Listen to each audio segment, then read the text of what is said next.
Vamos a empezar hoy día, vamos a hacer la unidad de aprendizaje número 4, la última de este curso, la mitad de este curso, que va a consistir en hablar sobre y abundar un poquito más de datos sobre los tableros eléctricos. Lo hemos separado para que se vea que este trabajo esta parte, digamos, de las instalaciones es muy importante, ¿no? Para el desarrollo y también para el aprendizaje. Fíjese, básicamente el tablero eléctrico corresponde a la distribución que uno hace en los planos de las instalaciones, ¿no? Uno es el que decide cómo va a ser su tablero, cómo va a funcionar su tablero y cuántas particiones va a tener. Aquí tenemos el ejemplo de este planito que ya lo tienen ustedes. Y aquí vemos las particiones que tenemos: circuito 1, que es alumbrado, circuito 2 también alumbrado, circuito 3 también es alumbrado, que está, perdón, 4 acá, circuito 3 debe estar por aquí también. Aquí está el 3, alumbrado.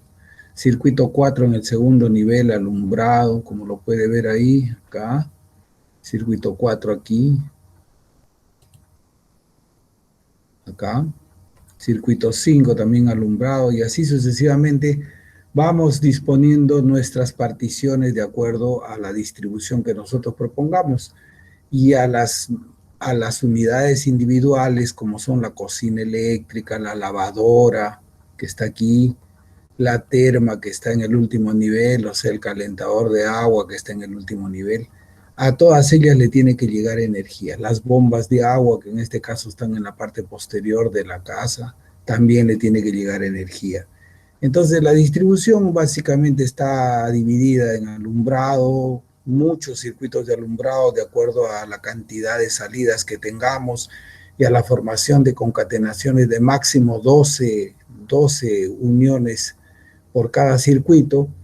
Los circuitos de toma corrientes, los circuitos de individuales, la cocina, la lavandería, el calentador de agua o terma, y las bombas de agua si existieran. Entonces, eso es más o menos una estructura básica de las instalaciones. Siempre van a haber circuitos de alumbrado, siempre van a haber circuitos de toma corrientes, siempre van a haber cargas individuales. Puede ser que no sea una cocina eléctrica, en una oficina podrá ser un equipo de aire acondicionado, podrá ser un sistema de data, podrá ser cualquier otro tipo de carga que se pueda utilizar, pero siempre la estructura va a ser, digamos, alumbrado, tomacorrientes y cargas individuales. Eso siempre va a ser así.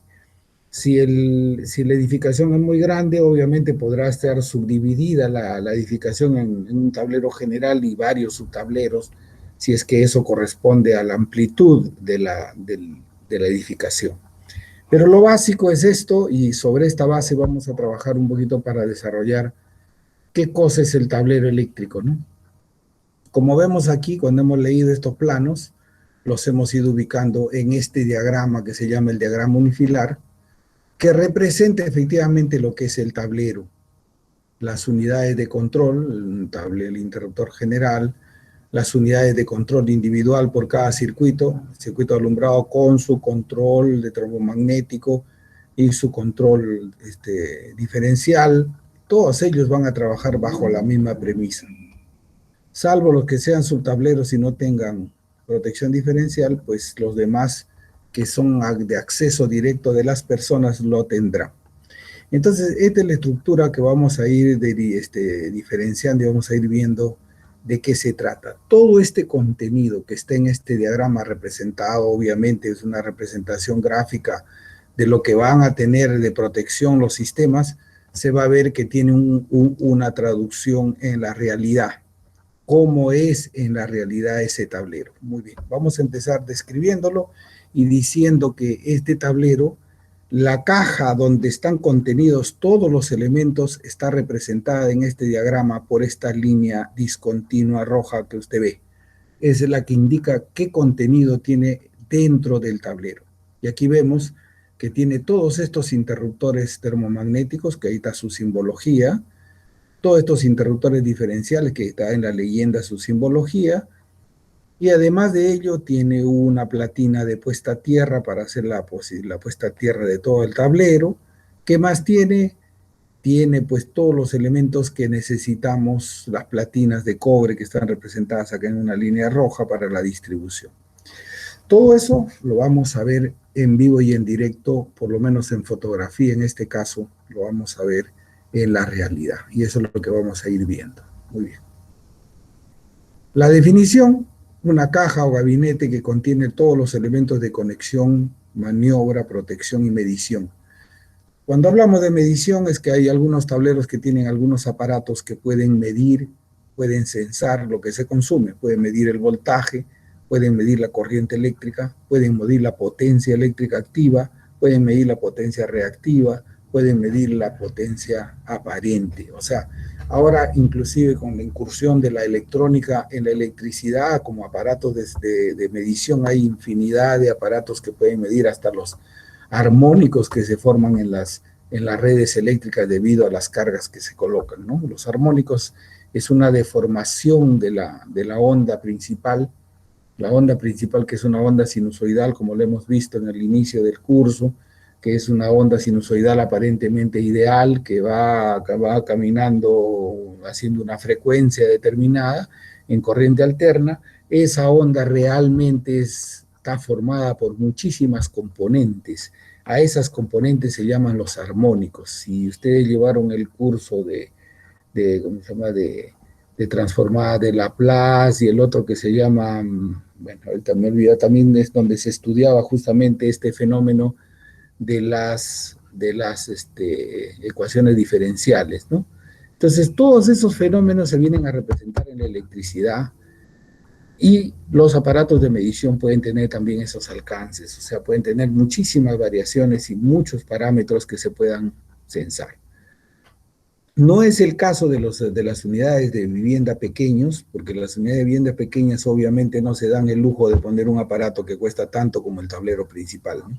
Es un aparato que no es barato, es caro, y además necesita de una serie de elementos adicionales para funcionar, así que por eso es que no se le representa en los diagramas unifilares sencillos. Muy bien. La caja puede ser una caja metálica, puede ser una caja que sea de polietileno, una caja que sea anti-ignífuga, o sea que no tenga posibilidad de que se incendie, ni tampoco que haga haga la propagación de la llama, ¿no? Entonces, esas dos condiciones son básicas y fundamentales. La caja del tablero debe ser una caja o metálica o una caja de un polímero que puede ser un polietileno libre de halógenos, libre de generación de transferencia de la llama, ¿no? Esas son las dos condiciones básicas y eso es lo que más se utiliza en las instalaciones, o sea, dos tipos de tableros. Vamos a ir viéndolos acá para ir avanzando en ese caso. Los contenidos van dentro de un gabinete, como lo ve usted acá, como ve en este caso. Vamos a poner el cursor un ratito.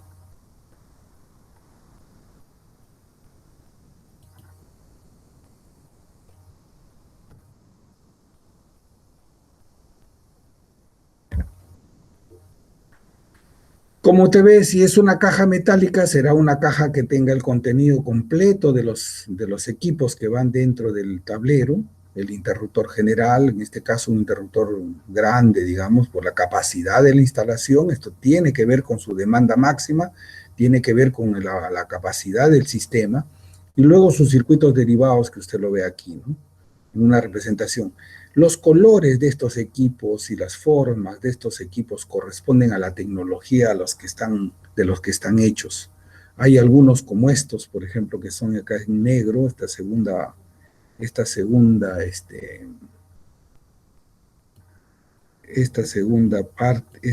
fotografía que está aquí, usted los ve aquí, tienen unas platinitas que sobresalen, que se notan ahí, que están puestas digamos, no como en este caso de frente, sino estas están de perfil. Estos sistemas se llaman de engrampe, son sistemas que tiran la conexión, forman la conexión con el interruptor directamente por presión nada más. Fíjese, todos estos elementos existen, han existido por mucho tiempo. Este tablero, que tiene un contenido también de interruptor, de gabinete metálico y fondo metálico y todos los elementos, las platinas de cobre de distribución que ven acá, que están representadas en nuestro diagrama aquí, ¿no? Nuestro diagrama, las platinas que usted ve ahí están representadas por esta raya roja que usted ve aquí. Esas son las conexiones de unión. Lo que pasa es que aquí se ha simplificado para hacerlo en una sola línea, porque esto debería tener 3 líneas y representar cómo están realmente conectados. Esta es una representación, vamos a decir, como un resumen, una simplificación de la representación. Realmente los tableros son como los estamos viendo aquí. Acá está, las platinas de cobre son estas que usted ve acá, las que ve acá, las que ve acá representadas en color rojo, negro, azul, o aquí en color simplemente sin pintar las platinas, aquí también pintadas. Estas son las que transmiten la energía a través del interruptor general, igual que en el sistema del diagrama unifilar. Acá, como en el diagrama unifilar, acá esta representación que está aquí es la que nos da la conexión de todos los circuitos hacia el sistema. Pero realmente esta es una representación, lo vuelvo a repetir, acá está el interruptor general, va a las platinas y de las platinas se distribuye a cada punto. Eso está realmente así. Entra la energía por un lado, como en este caso entra por la parte superior, llega aquí y esta representación de todo este conjunto que usted ve acá son las platinas que se unen en cobre, que es el material, digamos, conductor, y va conexionándose con cada interruptor para que salga la energía hacia su utilización. Ese es el principio de funcionamiento, así funcionan todos ellos. Y debido al equipamiento que tienen, obviamente es su capacidad y su dimensión. La dimensión física, el tamaño de la caja, la profundidad de la caja y todos los demás elementos corresponden a lo que contiene el tablero. ¿Y qué contiene el tablero gráficamente? Contiene lo que nosotros estamos viendo en esta representación del plano. Entonces tiene una correspondencia directa, ¿no? Vamos a ir viendo entonces. El diagrama unifilar es el que decide, por eso insisto mucho en ese tema, porque los diagramas unifilares son los que determinan cuál es el contenido de la instalación. Primero que tiene necesariamente, volvemos a repasar de nuevo, tiene necesariamente un interruptor general que controla todo. No debe haber en una instalación eléctrica un sistema donde yo tenga varios controles, ingrese con la energía por un lado, por el otro lado, una parte, otra parte, haga un puente y no sepa cuál realmente es el que apaga o prende tal o cual zona de la casa, o de la vivienda, o del local, o de una oficina, o de una gran edificación. Todas ellas deben tener una representación similar. Siempre un interruptor principal que controla todo el sistema. ¿Por qué? Porque es la única forma de garantizar que si hay un accidente se pueda controlar el sistema y apagarlo rápidamente. Si no, de lo contrario, se hace toda digamos, un gran problema y puede significar la vida de muchas personas o de las personas que viven en una casa. Entonces, la energía eléctrica es muy peligrosa, o sea, eso también hay que tomarlo en cuenta. Si bien es cierto, su manejo es bastante simple, bastante accesible y todo el mundo puede hacer sus instalaciones sin ningún problema, la realidad es que el manejo propiamente dicho de la energía eléctrica es peligroso. Entonces hay que tomar precauciones, hay que tomar siempre la importancia del caso de los elementos de protección. Y hacia eso va el desarrollo del tablero. Muy bien. Entonces cada circuito va formando un interruptor tanto termomagnético como diferencial. Y eso vamos a ir viendo aquí poco a poco. Una de las cosas que queremos remarcar acá es que este interruptor general se selecciona con la capacidad de la demanda máxima. Acá está. Vamos a ir acá.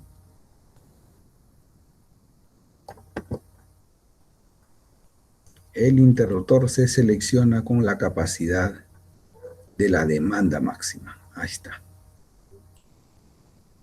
La demanda máxima proyectada corresponde al interruptor general. Acá está. Esas son cosas básicas que uno tiene que hacer.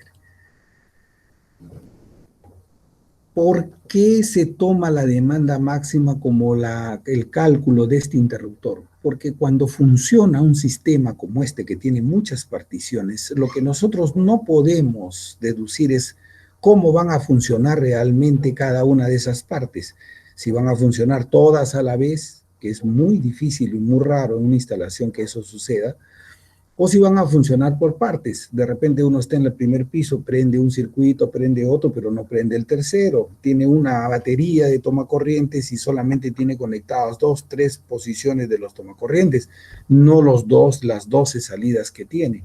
Entonces, la demanda máxima representa justamente esa simultaneidad de uso de las cargas. Y si uno puede medirlo, tendría que poner un aparato de medición para determinar cómo se comporta realmente una vivienda. Eso es lo que no hace el Código Nacional de Electricidad. El código lo que hace es darnos parámetros para calcular y da un cálculo excesivo muchas veces de lo que contiene una instalación. Con el propósito, un propósito, digamos, muy bien pensado, de que la estructura de la instalación sea mayor que su necesidad. Nunca sea menor, o sea, nunca esté de menos, esté siempre de más. Y eso le va a permitir a la instalación tener flexibilidad, tener una condición de que no tenga, sufra accidentes, más si todavía las instalaciones en las viviendas o en las oficinas o en cualquier lugar son de acceso directo de las personas. Entonces necesitamos garantizar ese sistema. Y esa garantía lleva a que la filosofía del código es que se haga una instalación mucho más grande, con más soporte que la que normalmente necesitaría si usted contara habas, si contara todas sus cargas y las mediría y diría esto va a consumir tanto, este circuito va a consumir 10, 20, 30 y sumaría todo eso y sacaría su demanda máxima, sería menor, mucho menor de lo que tiene instalado. Eso siempre hay que tomarlo en cuenta, pero nuestro reglamento nos obligan a calcular la demanda máxima según los procedimientos que hemos estudiado y en función de ello se calcula el interruptor general. Así como hemos calculado el alimentador, usted va a encontrar en cada uno de los catálogos que tenemos el alimentador correspondiente. Usted va a ver, por ejemplo, si usted se aproxima a su tabla de cálculos, ahí va a encontrar los interruptores que existen en el mercado. Va a encontrar interruptores de 15 amperios, de 20, de 30, de 40, de 50, de 60, de 70. Y hay una correspondencia directa con la capacidad de los cables. Es más, ha sido pensado así adrede. Todos los cables, cada cable va a tener un interruptor termomagnético que corresponda a su capacidad.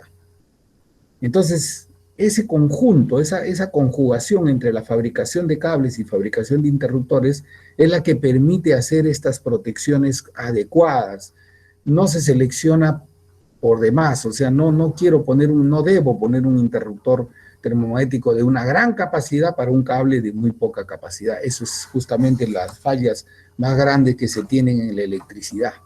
Puede funcionar, pero es un riesgo muy grande, como vamos a ir viendo en el desarrollo. Entonces vamos a ir viendo cómo esto nos va afectando, ¿no? Hay algunos otros tableros acá, como este, por ejemplo, que nos sirve de control. Eso vamos a ver también, como ustedes ya han visto su curso de sanitarias, me pidió el ingeniero que hablara algo sobre los tableros de control, y vamos a ir a hablar sobre eso, por lo menos conceptos para que ustedes puedan tener eso como premisa de funcionamiento, ¿no? Los tableros de control son los que manejan motores normalmente, motores de equipos de bombeo, motores de equipos de aire acondicionado, motores de equipos que no son electrodomésticos, fíjese, que no son electrodomésticos, ojo con eso. Los electrodomésticos son lo que nosotros usamos a diario en nuestras viviendas, la licuadora, la lavadora, en la mayoría de casos, si no tiene secadora, lavadora sola también es un electrodoméstico. el horno microondas, la refrigeradora, que es un electrodoméstico muy utilizado, muy recurrente, los televisores, las computadoras, todos están en esa categoría. ¿Y por qué están en esa categoría? Porque tienen cargas muy pequeñas, consumen muy poquito. Y eso, para eso ha sido pensado los circuitos de tomacorrientes. Entonces, en el desarrollo, por eso usted ha visto que en el desarrollo de los cálculos de la demanda máxima, no aparece nunca 20 centros de alumbrado de 100 vatios cada uno, no aparece nunca eso. Aparecen las áreas, aparecen unos parámetros por área y aparecen todo un conjunto de cargas que se generan a través del área techada, nunca contando uno por uno. Y se entiende que dentro de ese conjunto que se calcula están los tomacorrientes y están los circuitos de alumbrado de la vivienda.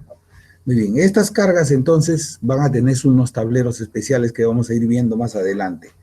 Van a tener una forma de control porque funcionan automáticamente, las bombas se encienden en el momento que se requiere, nadie las va a prender, nadie va a ir a presionar un botón para prenderlas, será en el inicio, después todo el sistema funciona automáticamente.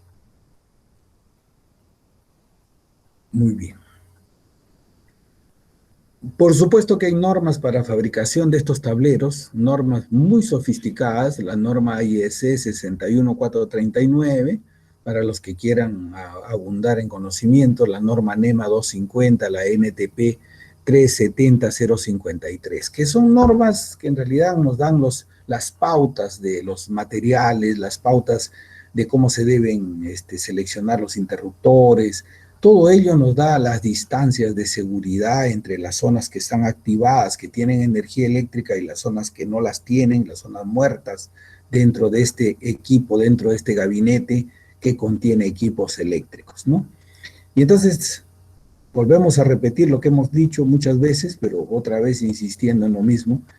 La seguridad de estos equipos está dada por dos variables. Un sistema que se llama termomagnético, que protege al sistema de la electricidad por cada circuito y en general por el interruptor general, contra una sobrecarga, que quiere decir un exceso de consumo. Si yo tengo un interruptor de 15 amperios y comienzo a consumir 16, 17, 18 amperios para ese interruptor, obviamente lo estoy sobrecargando. Es como si cargara un carro de una tonelada, le pongo tonelada 200, tonelada 300 y lo voy sobrecargando. Llega un momento en que no resiste y se malogra. Igual, llega un momento acá que el interruptor detecta que está superando el consumo de corriente que tiene e inmediatamente dispara. Entonces tiene un efecto de disparo por sobrecarga y otro instantáneo cuando la energía eléctrica, cuando los cables vivos, tanto de los circuitos de alumbrado, tomacorrientes, en su recorrido por los tubos, por las cajas, por las ubicaciones, por la conexión de los aparatos que pueden tener también fallas, se juntan esas líneas vivas, y a eso se llama un cortocircuito. Ese cortocircuito es tan violento que tiene una corriente altísima que se presenta en nanosegundos y que lo que hace es crear una explosión y fuego. Por eso es tan peligroso. Por eso se incendian también los locales, porque normalmente los cortocircuitos no es que sean solamente porque sea teóricamente la conexión de dos líneas vivas, sino porque los aislamientos de esas líneas vivas, lo que recubre esa línea viva como aislamiento, ha fallado. Se ha malogrado porque si se sobrecarga demasiado, se malogran los aislamientos y los aislamientos se deterioran, se juntan las fases, crean el cortocircuito y el incendio. Y la última protección que tenemos hace una década, no más de una década, y todavía recién se está implementando realmente en su exacta dimensión, es el interruptor diferencial, que es un interruptor que se ha creado para justamente detectar fallas en el aislamiento de los conductores. Cuando empiezan a fallar los conductores porque su aislamiento, ese recubrimiento que es de termoplástico o termoestable, comienza a fallar, justamente estos interruptores detectan esas fallas, inmediatamente mandan a abrir el circuito para evitar que las personas se puedan electrocutar. Son dos elementos fundamentales de protección. Un tercer elemento que podemos decir de protección y que no está aquí, pero que lo podemos mencionar, lo hemos visto ayer, es la puesta a tierra. Ningún tablero deja de tener puesta a tierra. Todos deben tener puesta a tierra, sean de los tipos de materiales que sean materiales metálicos o sean materiales de polímeros, ¿no? De PVC, ¿no? De polietileno, ¿no? Entonces todos ellos van a tener entonces todas esas protecciones, todo ese conjunto va a tener esas protecciones. Entonces, aparte de eso, van a contar, como lo hemos mencionado, con sus platinas de cobre, sus barras de unión para poder hacer las conexiones interiores dentro del tablero, ¿no? Pueden tener instrumentos, como lo hemos visto. Acá están, y nos vamos adelantando un poco en todo este tema, a decir que esta tecnología, por ejemplo, de estos interruptores que ve usted en color negro, que son los interruptores más antiguos, vienen desde la década del 30, de 30, 20 del siglo pasado, y que sirven desde esas fechas, están funcionando, es decir, tienen una tecnología que corresponde a ese momento de su creación. Siguen funcionando en el Perú, se siguen reproduciendo, son ahora muy baratos, son bastante cómodos y bueno, han bajado un poco en calidad con relación a los que teníamos antes, los Westinghouse, los General Electric y muchas marcas americanas que vinieron muchos años al Perú, ¿no? Ya de casi desaparecidos, ¿no? Pero existen todavía sus reproducciones, ahora vienen desde la China, ¿no? Vienen desde China estas representaciones, venían una época de Brasil, Colombia también ha hecho interruptores aquí. Nosotros también tuvimos una época de fabricación de interruptores, tuvimos una planta de Ticino en el Perú que después se ha ido yendo por la falta de competencia, ¿no? No tenían la mano de obra, no resultaba muy conveniente, la tecnología tampoco, y fueron cerrando con relación a los mercados más grandes, ¿no? De la China, etcétera, ¿no? Entonces usted va a ver este tipo de interruptores que son los más antiguos o estos que son lo que vamos a ver ahorita con más detalle, que son los más modernos. Estos se llaman los interruptores Ball-On y estos se llaman los interruptores de riel, tipo riel DIN. Vamos a ir viendo, esos son sus nombres comerciales, ¿no? Bueno, los tipos de tableros, ya lo hemos mencionado, puede haber un tablero general en una instalación, puede haber bastantes subtableros. Cuando se habla de tableros generales, se habla del tablero que controla todo el sistema. Puede ser también parte de una subestación eléctrica, puede tener, digamos, la protección total del sistema, ¿no? También puede tener subtableros auxiliares o tableros de distribución por piso. Por ejemplo, si usted tiene un hospital, obviamente tendrá pues una cometida en media tensión, recibirá la subestación eléctrica, transformará la energía, le dará energía al tablero general y desde el tablero general saldrán los alimentadores a cada pabellón o a cada lugar donde se utiliza la energía, a las salas de operaciones, a los laboratorios, a las salas de hospitalización, y así se distribuirá la energía a través de estos sistemas. Ahí sí hay una componente en cascada de tableros, ¿no? Tablero general, tableros auxiliares de piso, de pabellón, tableros de distribución por piso, por zona, por área. Normalmente se trabaja controlando pisos en esos edificios, en esas edificaciones tan grandes como las de los hospitales, ¿no? También en los centros comerciales muy grandes, también en las áreas de edificios de oficinas muy grandes, también en las fábricas donde se hacen procesos productivos. Muy bien.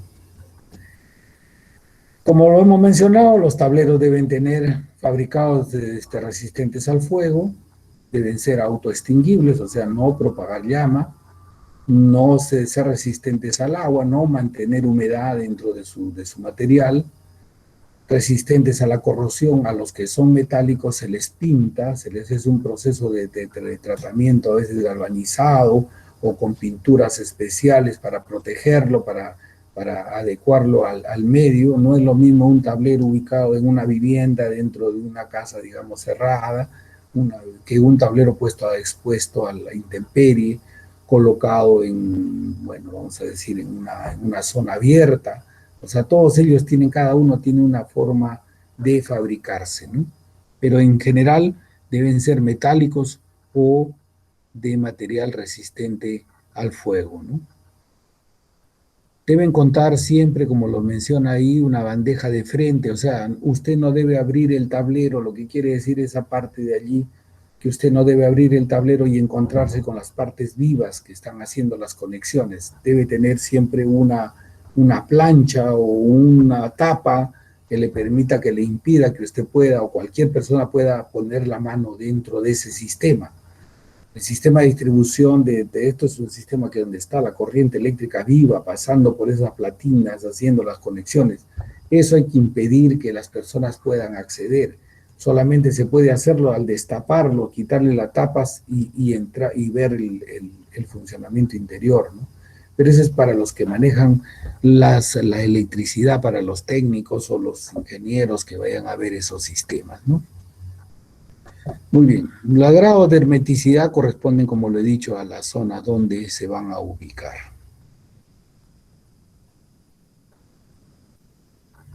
Muy bien. Los tableros pueden ser básicamente, ¿no? Hay muchas formas de tableros, pero básicamente los que más conocemos son los que se puedan empotrar en una pared, los que se puedan adosar en la pared, o sea, sobreponer a la pared, los que se puedan colocar como si fueran un ropero puestos en el piso y autosoportados. Son tres de las formas de hacer tableros. Normalmente los tableros, por ejemplo, de las viviendas, todos van empotrados dentro de las paredes. Ahí se pica la pared, se pone dentro la caja del tablero, adentro se equipa todos los elementos que van de acuerdo al diagrama y después se sacan las conexiones con las tuberías hacia los circuitos, ¿no? También existen los que son adosados en la pared, que normalmente se utilizan mucho en los tableros de control de máquinas, en los tableros donde hay placas de concreto, donde no se pueden empotrar los tableros. A zonas abiertas también se pueden poner tableros adosados a algún muro, algún parapeto, algún tipo de elemento así. Y en cambio los tableros autosoportados son los clásicos tableros generales de gran capacidad. Para tener un tablero autosoportado se necesita tener una instalación de muy gran capacidad para que uno pueda poner interruptores de gran dimensión, cosa que en las viviendas obviamente no se va a presentar, ¿no? Las viviendas son más de tableros empotrados en los muros, menos de tableros pues de esta magnitud. Pero bueno, lo mencionamos para que usted vea todas las variedades que existen, ¿no? Hay que coordinar siempre con la arquitectura para ver la posición. Como lo he explicado antes, importa mucho no ubicarlos en ciertos lugares de la casa o del local, siempre a tenerlos accesibles para poderlos manipular, siempre guardar, digamos, la condición de que no estén cerca de las zonas húmedas, que no estén cerca de los lugares donde vaya a haber agua o vaya a haber algún proceso de calor, de fuego, de una cocina, por ejemplo, ¿no? Dentro de cercana a la cocina, tampoco no se puede poner. Hay que ponerlos lejos de esas condiciones a ciertas distancias y necesitamos pues que tenga espacios libres delante del tablero. O sea, el tablero no debe estar ubicado dentro de un closet, no debe estar ubicado dentro de, digamos, de un depósito, no debe estar ubicado en un lugar que tenga, que las personas entren y salgan y echen llave, por ejemplo, un escritorio donde uno tiene algunas cosas guardadas, cierra ahí, un dormitorio, un baño. Esos son lugares que no son, digamos, recomendables y tampoco son aceptables para que puedan ser instalados los tableros. Muy bien. No pueden estar detrás de las puertas, siempre hay que tomar en cuenta todo eso, porque alguien puede abrir el tablero, estar haciendo una maniobra, alguien abre la puerta, empuja la puerta y se va contra la persona que está haciendo el trabajo, o puede hacer también un choque contra la parte interior del tablero y hacerle un cortocircuito, ¿no? Esas son cosas que vamos a ir viendo con la práctica y que son importantes. Muy bien. Para seleccionar el tamaño de la caja, como ya lo he mencionado, hay que ver la cantidad de dispositivos que se van a colocar adentro, ¿no? Eso da el tamaño de la caja. Y después vamos a ver que vamos a ir viendo que que todas esas formas de calcular dimensiones y poder saber qué tamaño van a ser estos elementos, estas cajas de los tableros, se han ido estandarizando por las dimensiones de los interruptores. Fíjese, una de las cosas más interesantes que tienen los elementos estos de los interruptores, los que vemos aquí, es que usted no va a distinguir si este es de 20 amperios, si es de 15, o es de 40, o de 60, o es de 80, o es de 100, porque todos ellos tienen la misma dimensión. Simplemente cambia la denominación acá y en el interior le permite que pase 15, o 20, o 30, según lo que usted compra. Pero dimensionalmente, geométricamente, son de la misma dimensión. Eso ha permitido normalizar espacios, porque si todos ellos fueran de diferentes dimensiones, pues tendríamos tableros pues de una variación muy grande, ¿no? Entonces se han creado sistemas que sean estándares para hacer estas conexiones. Como lo ve acá, no solamente en este modelo, en el bolón, sino también en los de Rieldin, ¿no? Otra cosa que no se tiene para estos elementos que son los más comunes son estos que se llaman los de caja moldeada, que vamos a ver después qué significan, o sea, más robustos, interruptores más robustos, que esos sí tienen dimensiones distintas a las convencionales que usamos normalmente. Entonces, a todo esto se le va a dar una denominación que se llaman los polos. Vamos a ir viendo cómo se determinan esas dimensiones con este número de polos que alguien seguramente ha escuchado hablar, y que es comercialmente, digamos, una manera de denominar las dimensiones del gabinete. Entonces vamos a ver eso, a veces aciertan, a veces no aciertan, porque las formas de hacer los tableros son diferentes en algunos casos. Vamos a ver algunos modelos, estos modelos que usted ve aquí. A ver si puedo conseguir el puntero. Estos modelos que usted ve aquí son los de polietileno, ve en una sola hilera, pero de muy pocos interruptores, o ve de varias hileras, pueden poner acá una cantidad de interruptores, otra y otra, en vez de utilizar estos sistemas, en vez de utilizar estas platinas que usted ve aquí.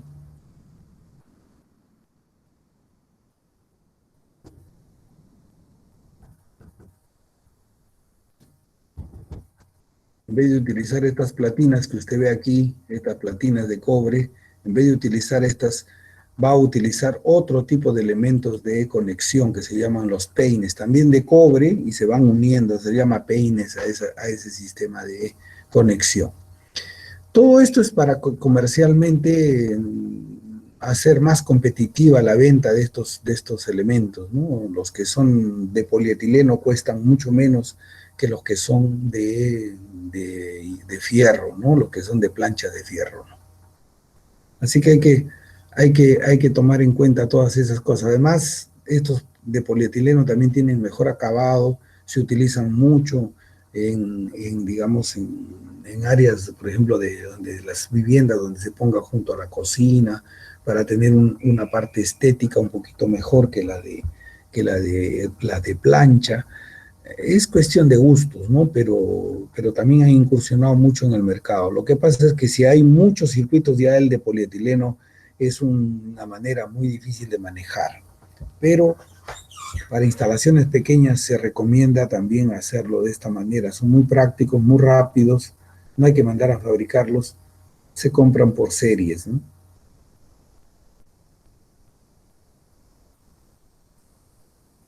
Los colores que tienen estos gabinetes tienen una denominación que está con esta indicación de una norma, ¿no?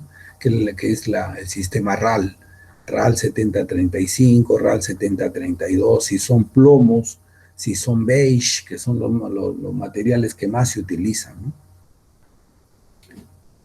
Entonces ahí ve todos los elementos que deben tener, los compuestos.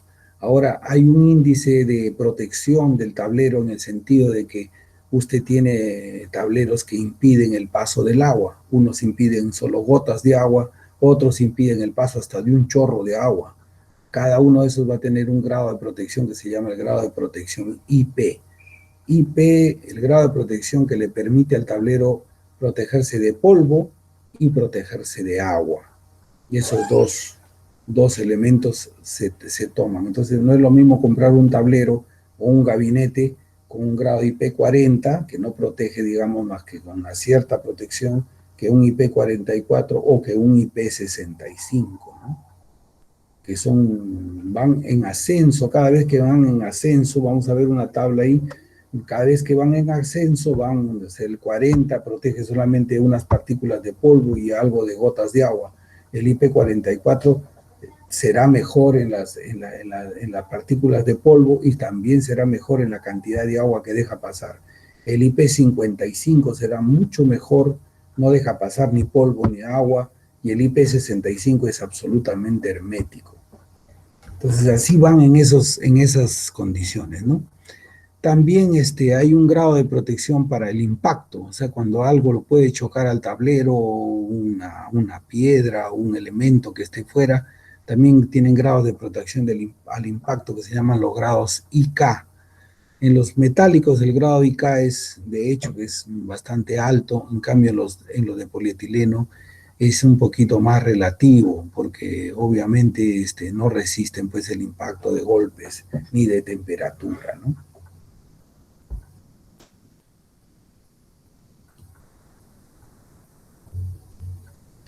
Bueno, nuestras barras de cobre, esas que ponemos para unir los interruptores dentro de este tablero, tienen algunas consideraciones para poder ser seleccionadas.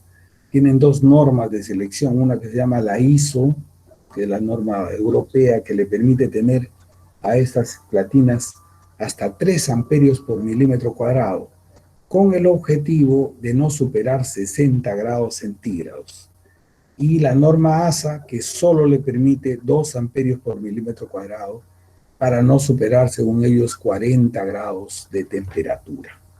Son dos posiciones totalmente distintas. Los europeos permiten mayor temperatura dentro de esas barras, mientras que los americanos no. Entonces, los americanos se cuidan más de tener, digamos, platinas que se calienten menos, que produzcan menos calor, que deriven menos calor y también fallas a futuro, ¿no? No se olvide que todos los elementos que están conectados dentro de un tablero entre barras, interruptores, todos trabajan con tornillos, con elementos mecánicos que se ajustan, y con el paso del calor, de la temperatura, por el paso de la corriente eléctrica, esas conexiones a veces comienzan a soltarse, a fallarse por dilatación, por contracción cuando no trabajan. Entonces, todas esas cosas implican que los tableros de vez en cuando tengan que hacérsele un mantenimiento, un reajuste de las conexiones, ¿no? Porque se van soltando todas por las conexiones que tienen y el paso de la corriente eléctrica, ¿no? Acá están los grados de protección IP, porque usted puede ver ahí, vamos a ver si lo podemos ampliar.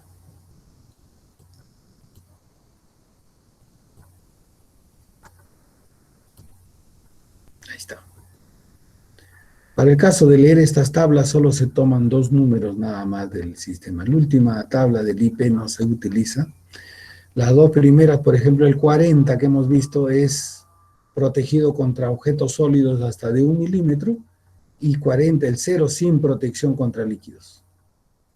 El 44 es protegido contra cierto nivel de sólidos de hasta de 1 milímetro, o sea, polvo hasta de 1 milímetro, la granulometría del material, y el segundo, el paso del agua, protegido contra rocíos, o sea, contra pequeñas gotas.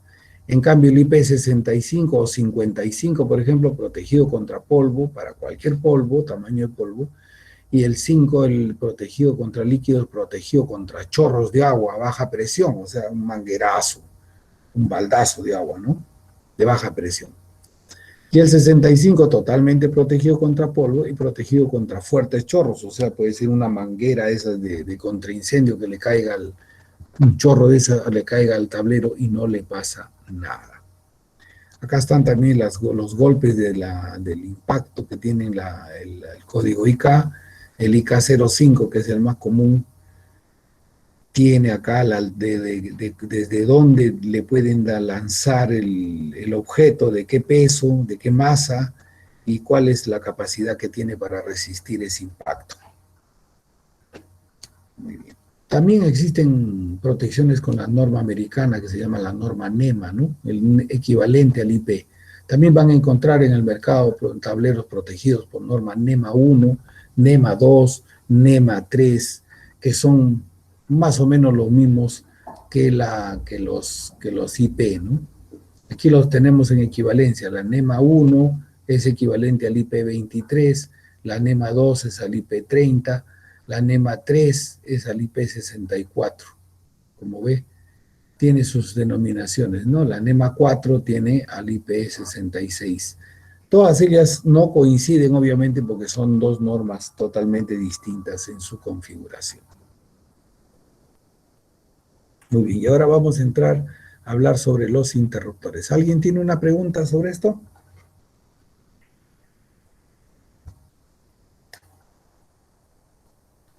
Bueno, parece que no. Muy bien. Volvemos a lo mismo para presentar a los interruptores, que son los elementos, los interruptores termomagnéticos que tienen un dispositivo térmico que funciona para la sobrecarga y un dispositivo magnético que funciona para el cortocircuito. Aquí están los bolón de engrampe, estos interruptores de color negrito y también algunos de color plomo.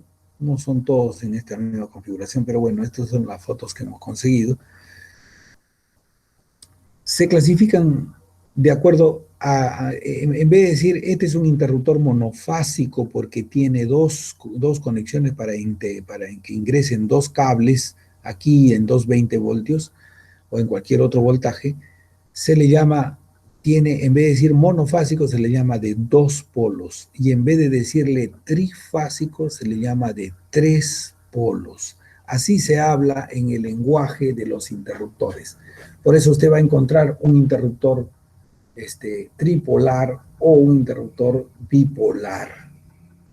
Dos polos, tres polos. Dos polos, tres polos, cuatro polos. Este de cuatro polos que usted ve acá en el riel DIN, que es uno de los más modernos, es para los sistemas de 380 con neutro. Esto es para los sistemas trifásicos en 220 voltios, los que nosotros conocemos normalmente. Y estos que acá, con una mayor capacidad, acá hice en cortocircuito, ahorita lo explico, estos son los más robustos, los más grandes, los de más dimensiones, porque van a resistir cortocircuitos de muy alta capacidad. Mientras que estos, todos ellos, resisten 10 kiloamperios, estos en gris, los de riel DIN, pueden haber de diferentes capacidades, de 3 kiloamperios, de 4, 5, de 6, de 10, de 15 kiloamperios. ¿Eso qué quiere decir? Que si se produjera un cortocircuito en una posición donde hay un tablero o hay una protección de este tipo, y el cortocircuito, yo tengo mi interruptor para 3 kiloamperios, y ahí se produjera 4.5 kiloamperios, el interruptor se destroza, se malogra completamente, interior y exteriormente. Entonces, la protección que se tiene, digamos, tiene que una relación directa con la capacidad de resistir los cortocircuitos en los interruptores.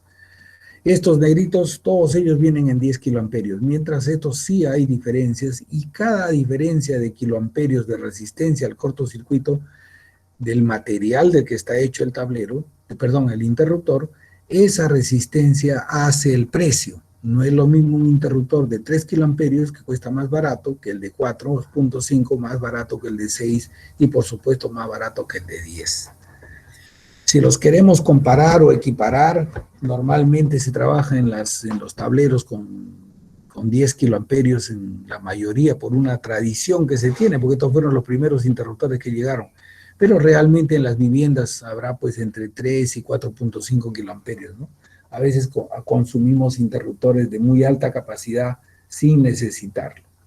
En cambio, todos estos que usted ve acá en 18, 25, 45, 65, hasta 125 kiloamperios, todos ellos en trifásicos, en tetrapolares, inclusive ahí, todos ellos son para usos de alta capacidad, de muy gran capacidad, o sea, centenares de amperios o miles de amperios, pero aparte de ellos que están ubicados muy cercanos a los centros de distribución, muy cercanos a las subestaciones eléctricas. Esos son donde se ponen estos interruptores.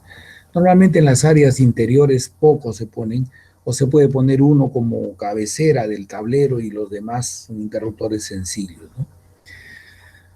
Es todo un estudio que hay que hacer del cortocircuito que no se hace normalmente y se diseña simplemente siguiendo ciertas pautas que ya tienen preparadas desde hace mucho tiempo los equipadores, ¿no?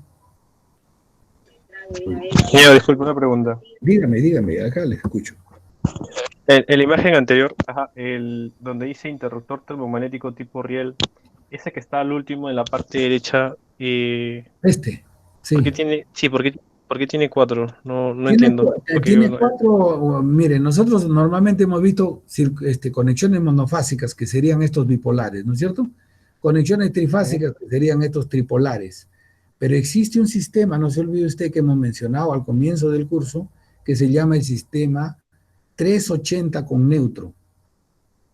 380 más neutro, o sea, hay 4 cables en la distribución de ese sistema. Si usted vuelve a repasar un poquito, busca su primera unidad de aprendizaje, ahí va a encontrar que hay un sistema que es tripolar, que es el sistema de distribución en 220, y hay un sistema que es de 4 hilos, tetrapolar, por eso tiene 4 conexiones este interruptor. Estos son especialmente para esos sistemas, ya. para el sistema Ese, de... ese neutro, ese El, neutro no es la puesta a tierra, ¿no? Es no es diferente, la ¿no? puesta a tierra, no es la puesta a tierra, no es. El neutro es un Muchas gracias. elemento vivo que puede estar aterrado en algunos casos, que es materia de toda una teoría eléctrica, ¿no? Pero normalmente a veces no está aterrado y la tierra es otra cosa. Entonces, en un sistema en 380 hay 5 hilos, 3 vivos, el neutro, que también es un vivo, y tiene usted la tierra.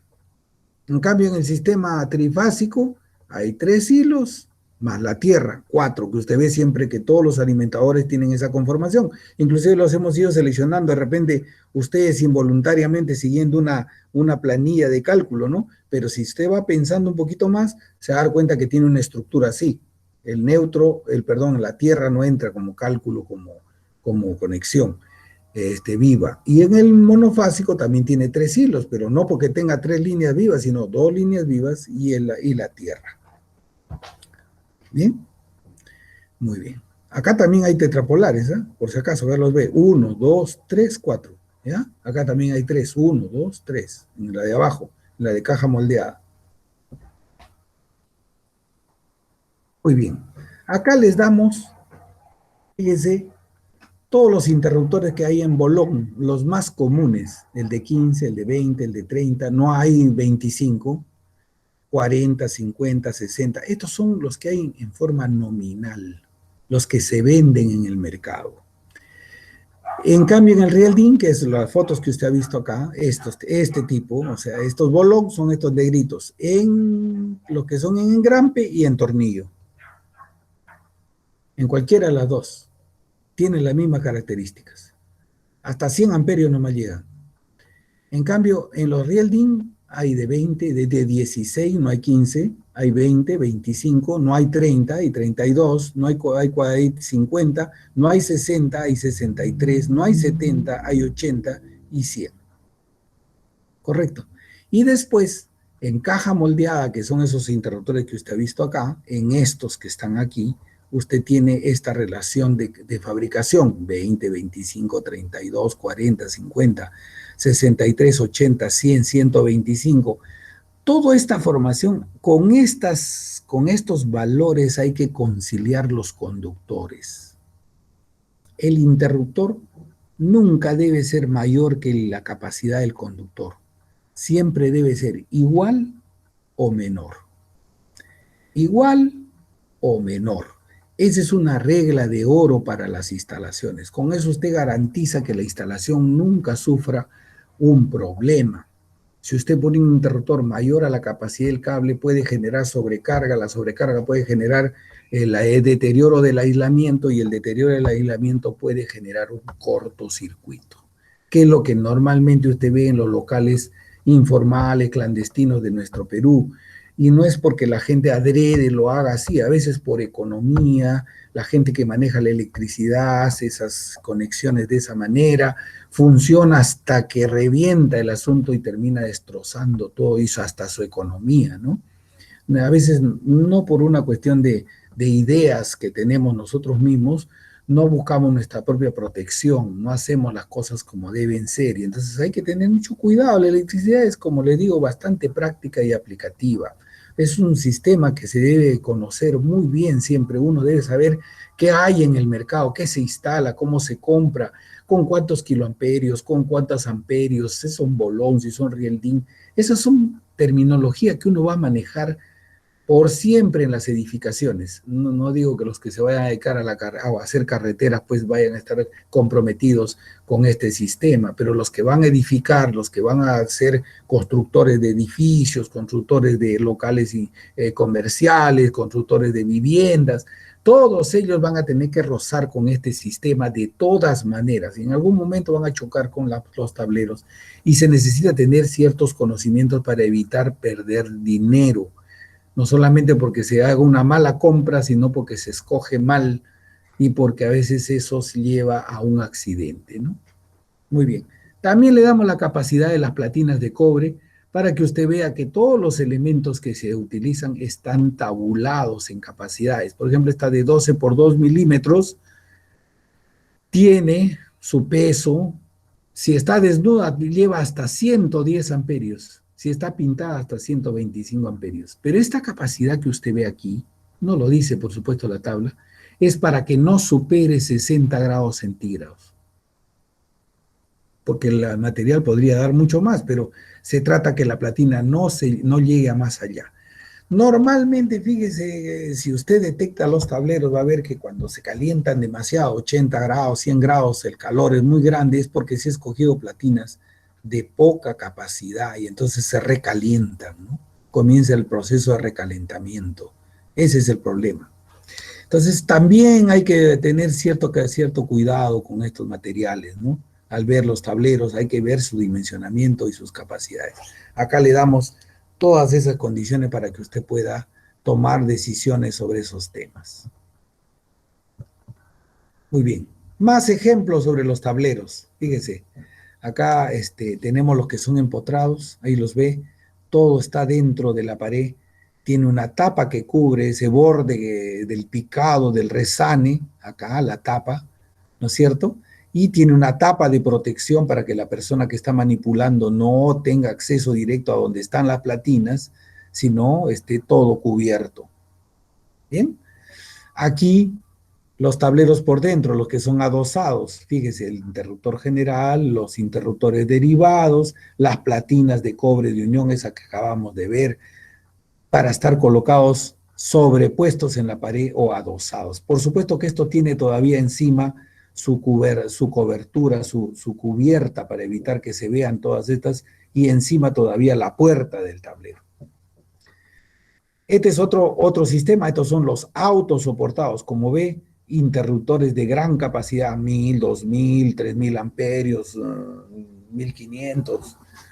Entonces, todas esas interruptores, 1600 amperios, todas esas con platinas de cobre muy grandes por la capacidad y las distribuciones, mire, como si fuera un mueble, ¿no? Que puede ser de acuerdo a esa capacidad, todas las platinas tan grandes para transportar mucha capacidad de corriente que se tiene. Todas estas platinas van soportadas en estos elementos que son los aisladores, no van colocadas y apoyadas en la parte de fierro, porque si no darían contacto, la electricidad haría contacto con el fierro y todos se electrocutarían o tendrían un accidente. Tienen que estar en aisladores, en elementos aislados. Estas platinas, además de que pueden ir así solo en cobre, pueden ir también pintadas, como ve acá. Normalmente se va pintadas, ¿no? Pero en este caso lo están preparando, todavía estaba en proceso de ejecución. Aquí puede ver que para los interruptores, para los tableros que se hacen en las viviendas, se puede comprar la caja aparte, el interior de las platinas y todo aparte, y se puede armar después con sus propios interruptores, se puede armar un tablerito en forma rápida, sin necesidad de fabricar todos estos elementos y doblarlos y todo. Se compra todo prefabricado para hacerlo.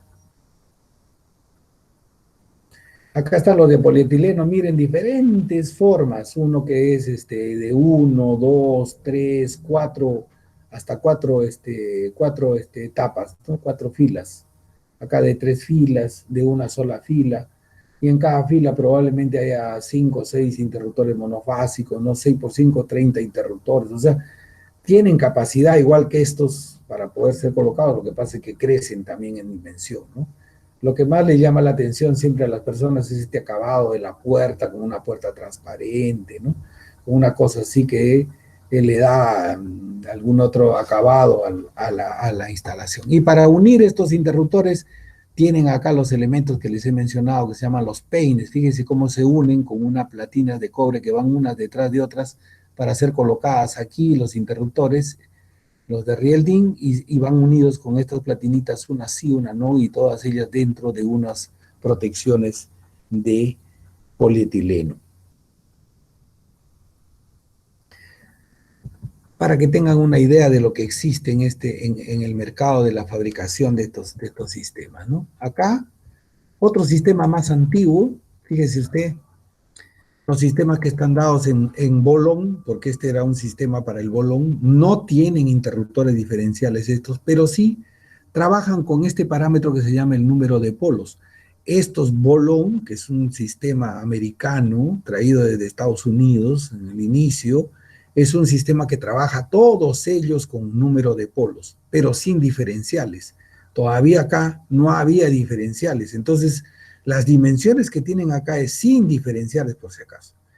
Para poder asimilar esto a los tableros actuales que tienen diferenciales, lo que hemos hecho es considerar a los diferenciales como más interruptores termomagnéticos y sacar el número de polos. Y va usted a observar, ahorita vamos a hablar sobre el número de polos para que usted vea cómo se calculan, que son bastante sencillos, pero va usted a ver que no se fabrican de todas las combinaciones. Hay de 8, de 12, de 20, de 18, de 24, de 30, de 36, de 42, de 48, 54, y todos van, como usted ve, en progresiones de 6. El siguiente sería de 60, 66, 72, 80, etcétera, etcétera, y van en progresiones múltiplos de 6. ¿Ya? Eso es lo que se tiene como una progresión, salvo el primero que es de 8, que no cumple, todos los demás son múltiplos de 6, 12, 18, 24, 30, 36, 42, 48, 54. Creo que el 54 no es, ¿no? 9 por 6, no, sí, sí es múltiplo de 6. Bueno, ahí los va a ver en diferentes formas, con los interruptores colocados lado a lado, unos opuestos a los otros, sin interruptor general acá visible, sin cabecera de interruptor general, todos alineados. Cualquiera de ellas de estas posiciones puede ser el interruptor general. Ahí los tiene todos ellos en diferentes tamaños. Esta es una progresión muy antigua, pero muy interesante porque tiene muchas cosas. Estas, unos son para tornillo, otras son para engrampe. Estos son con su interruptor general de cabecera, y la cantidad es hasta 54 polos. Todas le dan dimensiones en ancho, en largo, ancho y profundidad. Largo, ancho y profundidad. Vamos a ver cómo lo aplicamos eso para, para verlo. Más modelos, para dosar también con sus interruptores de cabecera. Y esto es una forma de representar a los gabinetes autosoportados que vendí esta marca, que ya creo que ha salido fuera de mercado, pero que todavía los que venden los tableros se rigen de estos catálogos que existían antes, ¿no? Que son muy antiguos, pero que siguen funcionando, digamos, para los tableros que no tienen diferenciales. Ojo. Entonces acá tenemos las capacidades de los interruptores, que ya los hemos puesto nosotros también en otra tabla. Acá capaz han incrementado el de 90, el de 70, que no lo habíamos puesto nosotros, y acá tiene 90, 70, no hay 75, hay 80, ¿no? Y todos los demás que ya los tienen ustedes en cartera. Muy bien. ¿Alguna pregunta hasta ahí? Fíjese la diferencia que es mirar al tablero no como ese diagramita, sino mirarlo como, como un equipamiento, ¿no? Y ese equipamiento importa mucho, el comprar el equipamiento importa mucho calidad, precio y sistemas, ¿no? Bien, si no hay preguntas, seguimos. Muy bien. Después del año 2006, ¿sí? Ingeniero, disculpe, una, una pregunta. ¿Qué tipo de controles de calidad se hacen en obra al momento de poner estos interruptores, Ah, tanto el qué bien, qué termomagnético bien. como la diferencia? Esa pregunta está muy interesante. Fíjese, normalmente cuando se compran los tableros y si se compran en un fabricante formal, los tableros solamente están sometidos a dos procesos. Uno es el proceso de mecánico de verificación. O sea, usted lleva su diagrama y verifica que todo lo que dice el diagrama se ha cumplido en el tablero. Si aquí dice un interruptor general de 30, pues de 30 el interruptor general. De 20, todos los circuitos están ordenados con sus diferenciales y todo. Esa es una primera revisión que se hace sobre el tablero. Después se le hace una revisión antes de llevarlo a la obra, en la sala del fabricante o en el local del fabricante se revisa mecánicamente el tablero. O sea, si está bien ajustado, si todo está ajustado, si se ve que toda la calidad de los ajustes y las conexiones están correctas. Esa es una revisión física, ¿ya? La siguiente revisión va por un proceso de aislamiento. Se trae un aparato que se llama el megómetro, que es un aparato que mide el aislamiento de los elementos. ¿Cómo lo mide? Dentro del aparato tiene un generador de voltaje que normalmente entrega 500 voltios, 1000 voltios generados, autogenerados dentro del aparato, que puede ser, antes se tenía con una manivela, ahora es con una batería, ¿no? Una batería que por una transformación entrega 1000 voltios, tiene dos bornes, va poniendo usted los bornes en cada una contra la parte metálica de la puesta a tierra, y va midiendo si cada una de las líneas está aislada con respecto a la tierra o la parte metálica del gabinete. Si está aislada, si tiene un aislamiento conveniente, de valores convenientes, entonces está bien el aislamiento del tablero. Y luego hace un proceso de hacer la prueba de aislamiento entre las barras de cada una de las líneas. ¿Ya? O sea, hay un trabajo de ver aislamiento de fase, se llama, y aislamiento de línea o de fase a tierra, o sea, de línea a tierra. Esos son los dos procesos para comprobar que esto funciona correctamente. Y la tercera, ya viniendo ya como una prueba final, es hacer las verificaciones in situ, o sea, se le pone energía, se le pone los números del voltio y los voltios que va a necesitar, y se va cerrando, abriendo los interruptores para ver que funcionen todos ellos y que se entregue el voltaje conveniente en cada una de las posiciones. O sea, todos esos procesos se hacen antes de llevar el tablero a la obra, porque si usted lo lleva, en la obra ya no tiene las facilidades para hacerlo. Eso tiene que hacerlo el fabricante del tablero. Por eso le digo, si es un fabricante formal. Si no es formal y usted lo compra en un lado informal, por supuesto que también le puede hacer pruebas si tiene su megómetro, hace la prueba principal, es la de aislamiento, ¿no? Lo que no va a poder verificar es la veracidad del equipamiento. Cuando son interruptores comprados digamos, de distribuidores autorizados, importadores autorizados que traen los interruptores en forma, vamos a decir, oficial, normal, con importaciones de calidad, obviamente cada uno de esos tiene un certificado de garantía. Si se malogra, le cambian el interruptor. Pero si usted se va a comprar a los mercados informales, pues obviamente usted compra para hoy y pan para mañana, y hambre, digamos, pan para hoy, hambre para mañana, ¿no? Obviamente si se malogra es su responsabilidad y se malogró fatal, ¿no? No le van a reponer eso. O sea, hay una diferencia entre ambos. Ahora, en algunas marcas, fíjese, todo lo que me estoy extendiendo para esa pregunta, en algunas marcas de interruptores, inclusive hay un código IQ, un código ese que tenemos para hacer lo del, lo del WhatsApp, eso que uno tiene una lectora y que le pasa para que lo identifique a su tablero, así igualito hay una batería de interruptores, todos los interruptores que se compran de fábrica de algunas de las marcas más conocidas en el Perú, Usted puede pasar ahí, busca el portal de ese fabricante, pasa el interruptor, lo pasa por el IQ que tiene, su identificación, y detecta que sí lo ha fabricado la verdadera fábrica de esa marca. Y si no tiene identificación, es Bamba. ¿Conforme?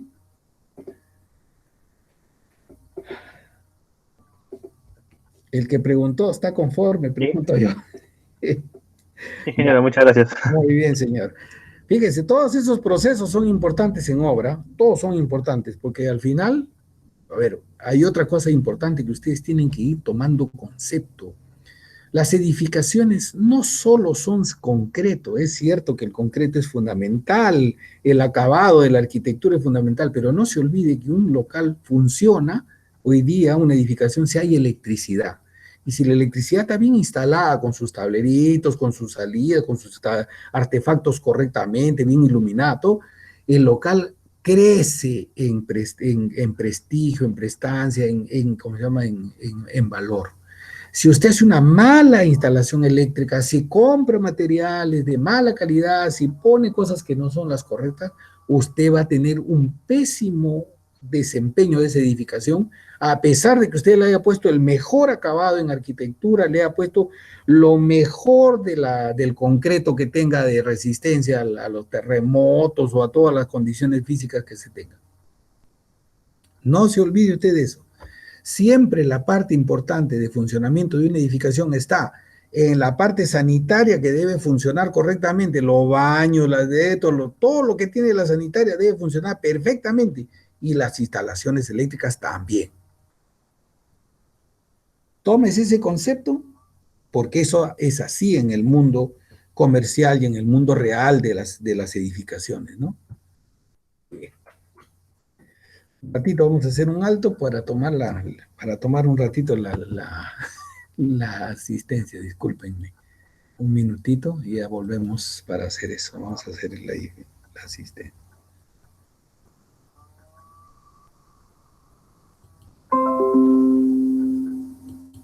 A ver, por favor. Aguilar Grandes. Presente, ingeniero. Aguilar Medina. Presente, ingeniero. Anco Muñoz. Anco Arratia. Presente, ingeniero. Gracias. Arzapalo. Cabana. Camargo. Díaz Zapaza. Hidrogo. Presente, ingeniero. Gracias. Liberato. Presente, ingeniero. Gracias, Liberato. Lizárraga. Presente, ingeniero. Gracias. Machaca Báez. Machacuay Cayupe. Presente, ingeniero. Manero.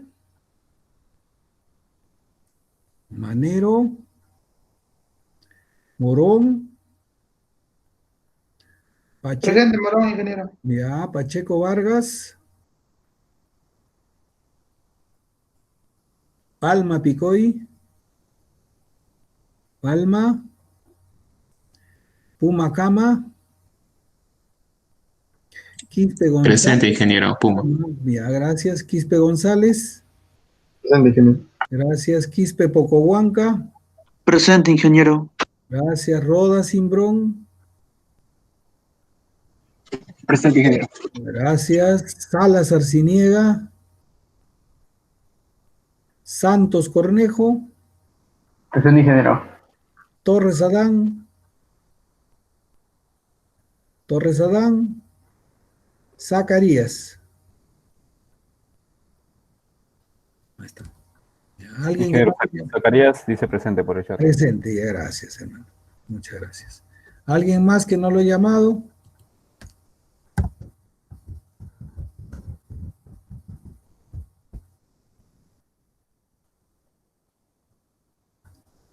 Listo.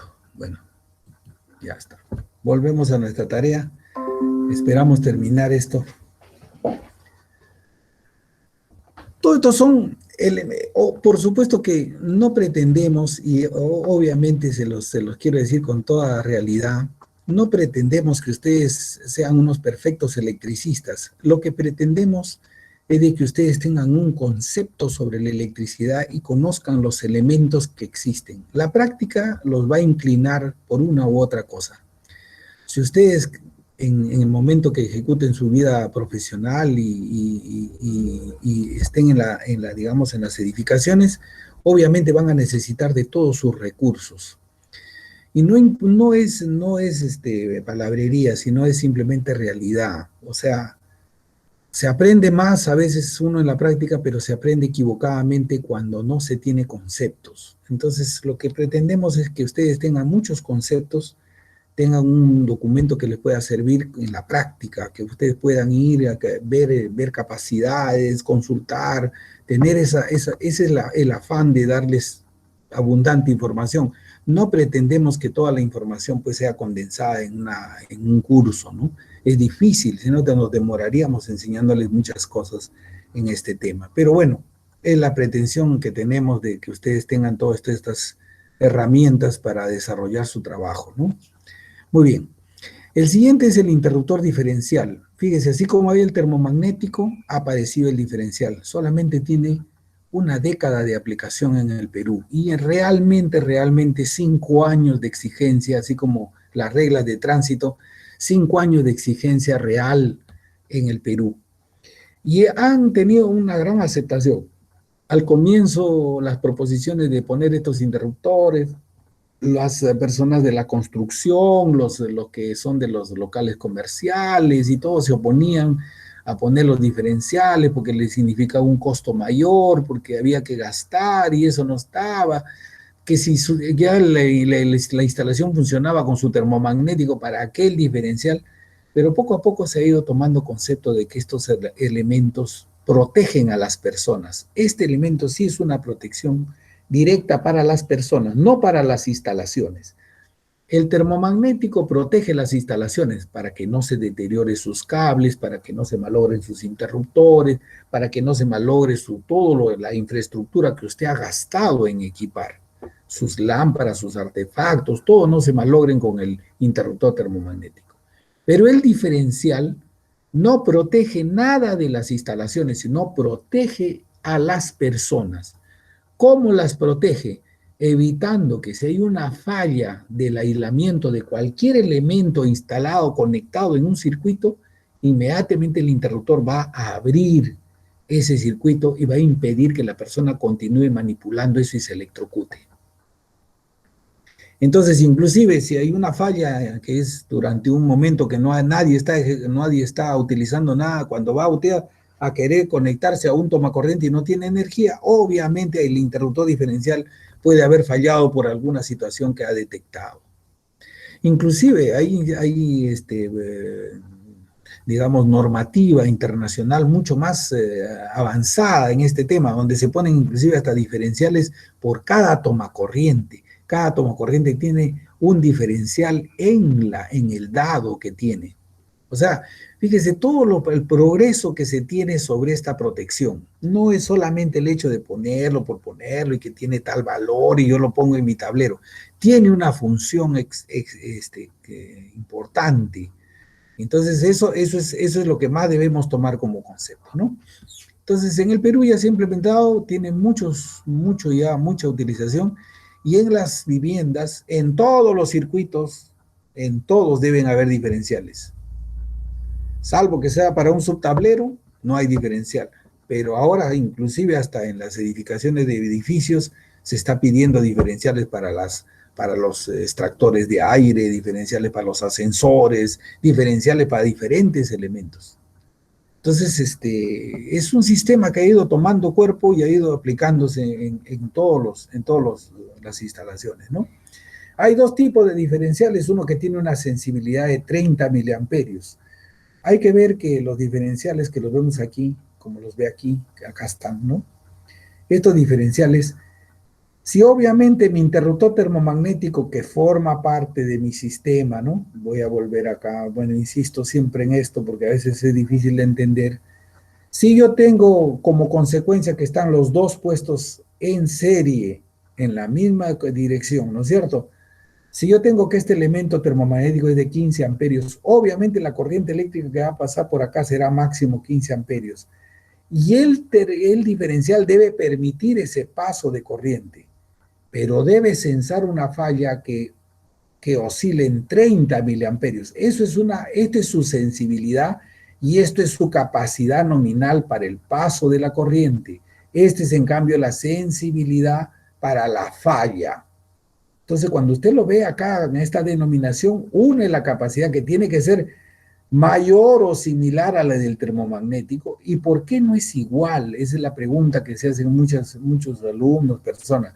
No son iguales porque va a ver usted que las fabricaciones de estos interruptores diferenciales tienen rangos diferentes a las de los interruptores termomagnéticos. No se fabrican a veces en 16 amperios, empiezan con 25, no hay 30, pasan a 40, no hay 50, hay 63, no hay 60, hay 80, no hay 70, hay hasta 90 amperios, pero no hay 100 amperios. Entonces, tienen rangos que son más grandes que los rangos de los termomagnéticos, pero aquí me interesa que sea más grande porque realmente su funcionamiento está dado en función, valga la redundancia, de su sensibilidad. Este parámetro de los 30 miliamperios es el que determina esa sensibilidad.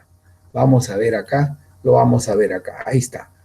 Hay en algunas marcas de 16 amperios, 30 miliamperios, 25 amperios, 30, no hay 20, si yo necesito uno de 20, este no cumple, tendría que poner el de 25, no hay de 30, si necesito uno de 30, pondré el de 40 porque es el único que hay, si tengo uno de 50, pondré el de 63 porque no hay el de 60 o de 50, y si no hay en 70, habrá en 80 amperios, siempre con la misma sensibilidad, aunque hay sensibilidades alternas.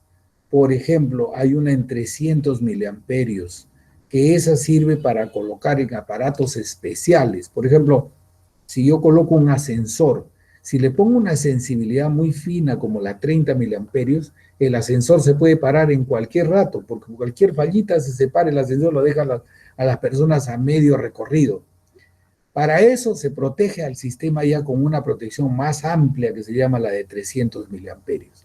Ya hay máquinas que se producen con se protegen con diferenciales de 3 amperios o de 3000 miliamperios. Entonces, todo ese proceso vamos a ir viendo que son de utilidad. También hay diferencias entre los de sensibilidad de 30 miliamperios. Hay algunos que son para uso normal y hay algunos que son para uso con las computadoras. Uno se llama el tipo AC o normal y el otro se llama el superinmunizado o tipo S, que es el efecto retardado. Cuando se sensa una falla, no dispara inmediatamente, espera un poco que esa falla no sea una cosa, digamos, de momento, sino que sea una cosa permanente y dispara. ¿Por qué? Porque las máquinas electrónicas, normalmente las de las computadoras, las laptops, las máquinas de escritorio de las computadoras, tienen corrientes de arranque, como vamos a ver, altísimas, y simulan, parecen que fueran fallas y no lo son. Entonces disparan los diferenciales, que son los más sensibles, los disparan interrumpiendo el sistema y haciendo pensar de que hay una falla, ¿no? Entonces tiene sus aplicaciones, por eso para que se instalen estos equipos, el circuito, las conexiones y todo lo que se tiene, el aislamiento que hemos conversado hace un rato con el que preguntó, todo debe estar perfecto para que no falle nunca el sistema con el interruptor diferencial. De lo contrario, a cada momento va a estar disparando y molestando, siempre detectando que hay una falla de aislamiento en el sistema. Bien. Tienen unos botoncitos de prueba que ve acá. Estos botoncitos que ve acá con el cursor son los que lo disparan si usted quiere hacer una prueba mecánica. Y esta es su palanquita para accionarlo. Lo pone en servicio, queda automático. Y hay los que son bipolares y los que son tetrapolares. No hay trifásicos. Cuando se quiere usar este tetrapolar como trifásico, hay que hacer un bypass entre la línea neutra y la línea intermedia. Se le pone acá un puentecito. Eso lo puede ver en cada marca de fabricante. Si alguna vez tiene una instalación y le falla, usted va a ver que hay que hacerle un puentecito acá entre la línea neutra y la fase central. Eso permite que todo el funcionamiento se adecue a un sistema trifásico. ¿Alguna pregunta hasta ahí? Bueno, seguimos con nuestros tableros. Ahora sí vamos a hacer la representación. Fíjese cómo son físicamente, bueno, por lo menos esquemáticamente, cómo se representan aquí. El interruptor general, bueno, lo hemos puesto acá. Vamos a poner mejor el... Vamos a poner el...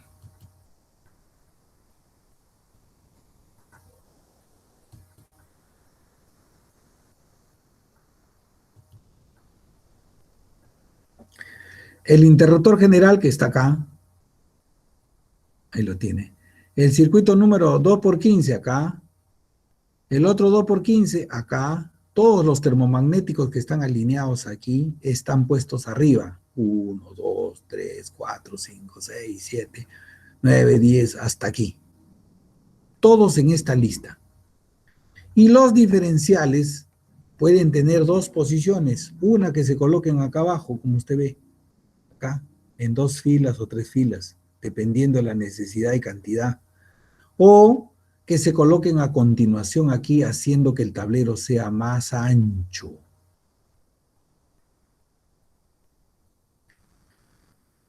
El segundo estilo, que lo vamos a ver en una foto, es un tablero donde hay pues amplitud de espacio para hacerlo de esa manera. Entonces, cuando uno manda a fabricar algo, no basta con darle el diagrama unifilar al fabricante, sino también tiene que ver los espacios con que cuenta usted. No le vayan a fabricar uno que tenga los interruptores al costado y sea muy ancho y no entre donde usted quiere colocarlo.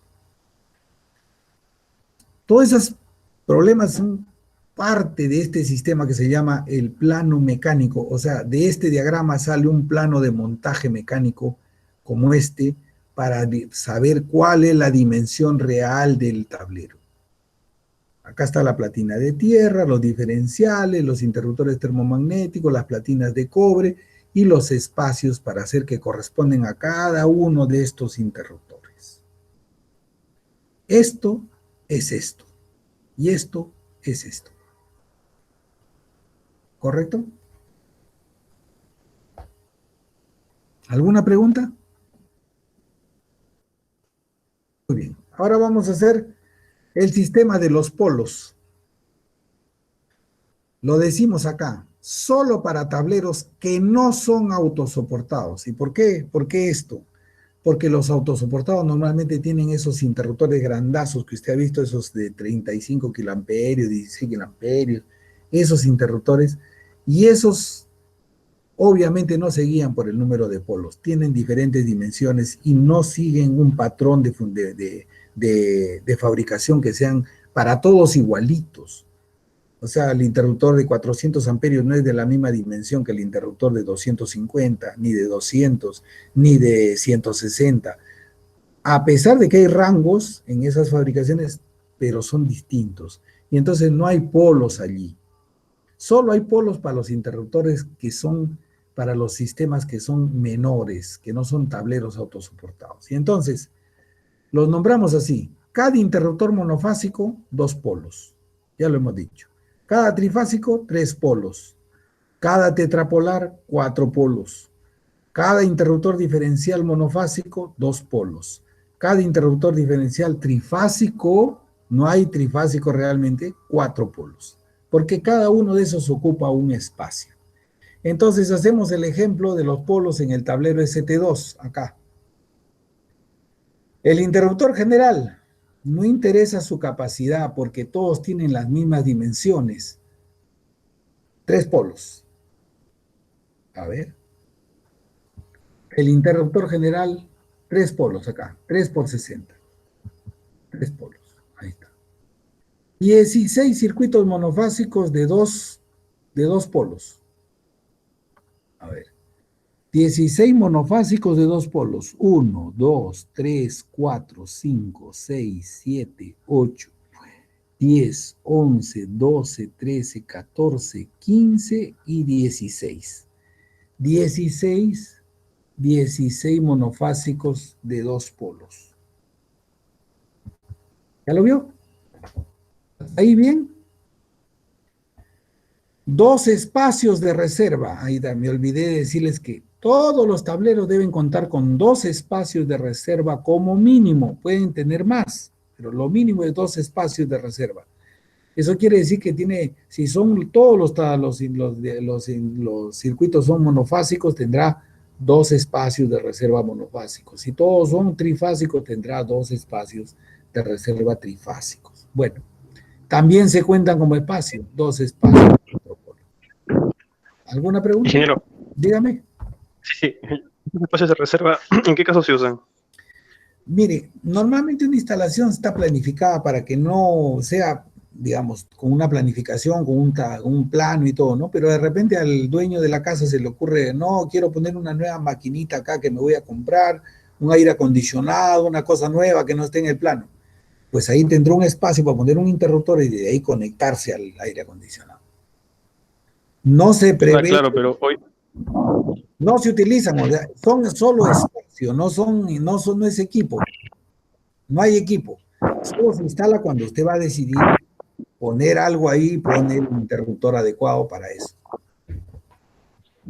Solo ese espacio, ¿eh? Y supongo que, o sea, si solamente ese espacio tampoco hay las tuberías necesarias o los ductos por los cuales pase estos cables. No hay tuberías, obviamente no hay tuberías. Y normalmente esos sistemas, cuando se hacen, se trabajan por fuera, visibles, canaletas, cosas así. O sea, no es cierto lo que usted dice, salvo que usted tenga una gran planificación y diga, bueno, a futuro yo voy a poner acá un equipo de aire acondicionado. Bueno, pues deja su tubería, todo y su espacio de reserva, ¿no? También puede ser. Todo depende de lo que digan. ¿Y cómo yo determino qué tantos espacios de reserva hay? No, el reglamento le obliga a tener 2. 2. 2 mínimo. A partir de ahí usted puede poner los que quiera. ¿Correcto? Sí, correcto. Muchas gracias. Ahora, vamos a los diferenciales. Los consideramos también cada uno, si son monofásicos, 2 polos por cada uno, 16 por 2, 32 polos. 2 espacios de reserva para los diferenciales, 4 polos. Sumamos 3, 32 y todo, 75 polos. Se elige el número múltiplo más cercano a 6, 78 polos. Quiere decir que este gabinete de aquí tendrá en proyección, este gabinete que usted lo ve acá, tendrá 78 polos. Y ahí aparece arriba, dice 220, trifásico el sistema, 78 polos. ¿Ya lo vio? Y cuando va a ver este otro catálogo que les he proporcionado aquí, acá no hay diferenciales y solamente le da las posiciones de los interruptores termomagnéticos, no de los interruptores diferenciales. Ahora, si usted quiere sacar cuál es la dimensión aproximada, usted puede tomar, por ejemplo, para ese 78 polos, yo puedo tomar este de 54 que tiene 915 de alto, ¿no es cierto? ¿Cuánto le falta a 78 para 54? O a 54 para hacer 78, ¿cuánto le falta? 60, 18, ¿no? 24, ¿no? ¿Sí? Sí, ingeniero. Ya está. Entonces yo puedo sumarle a esta altura que tiene 915, uno de 24 que tiene 534. Así que la dimensión del tablero de 78 polos sería 915 más 534. Esa sería una dimensión aproximada. Si usted quiere tener una dimensión rápida para decir de cuánto va a ser acá el espacio que le voy a dejar, cuando mande a fabricar el tablero ya tendrá la dimensión exacta. Pero mientras, usted puede tener un aproximado con estos catálogos. Puede utilizar los rangos de número de polos que tiene acá para encontrar las dimensiones. Como usted ve, 9 más 5, 14, 1,40 m, más o menos 1,40 y picos, ¿no? Y en la distribución que nosotros hemos planteado aquí, usted va a ver que el tablero sale un poquito más chico. Por las dimensiones reales, tiene 1,21 en vez de tener 1,40, ¿no? Entonces, obviamente, va a haber diferencias, pero con esos catálogos usted puede aproximar una dimensión. Puede decir, esto va a tener tal alto y tal, y tiene un espacio que separar. Ese es el objetivo. O sea, que usted tenga todas las herramientas para saber qué dimensión va a tener, qué ancho probable va a tener y todo, ¿no? ¿Correcto? Todo se utiliza para poder hacer una simulación de dimensiones. Obviamente, cuando mande a fabricar el tablero, el fabricante le va a mandar una plantilla como esta que le estoy mostrando aquí. Y esa plantilla le va a permitir a usted ver los espacios que tiene. Acá están los espacios de reserva que le estaba conversando, que no tienen interruptor, estos son solo espacios. Acá están los espacios de reserva de los diferenciales. Y además, las distancias que hay entre los interruptores y la carcasa de la caja del tablero para permitir que los cables, que acá los hemos representado, fíjense cómo se unen, desde el termomagnético 1 debe salir al diferencial 1, ya pues acá está en rojo esa salida. Y luego del diferencial 1 va para el alumbrado, pues bien, sale por acá y se va para el alumbrado, para el techo.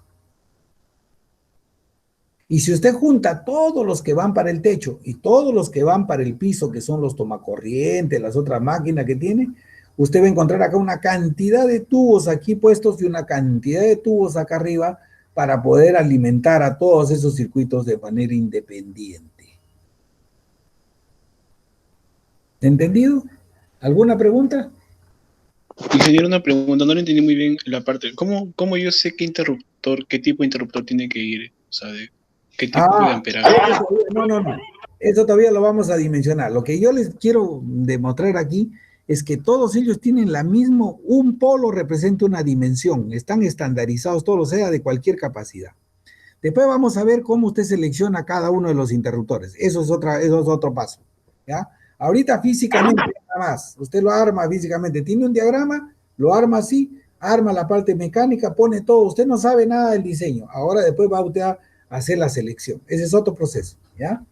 No nos adelantemos un poquito. Primero mecánicamente, como si usted solo leyera y representara y dijera esto está bien, tiene tanto de dimensión, supongamos que usted no es el diseñador, no va a seleccionar nada, sino va a ejecutar, ya. Con eso tiene una idea de cómo hacerlo.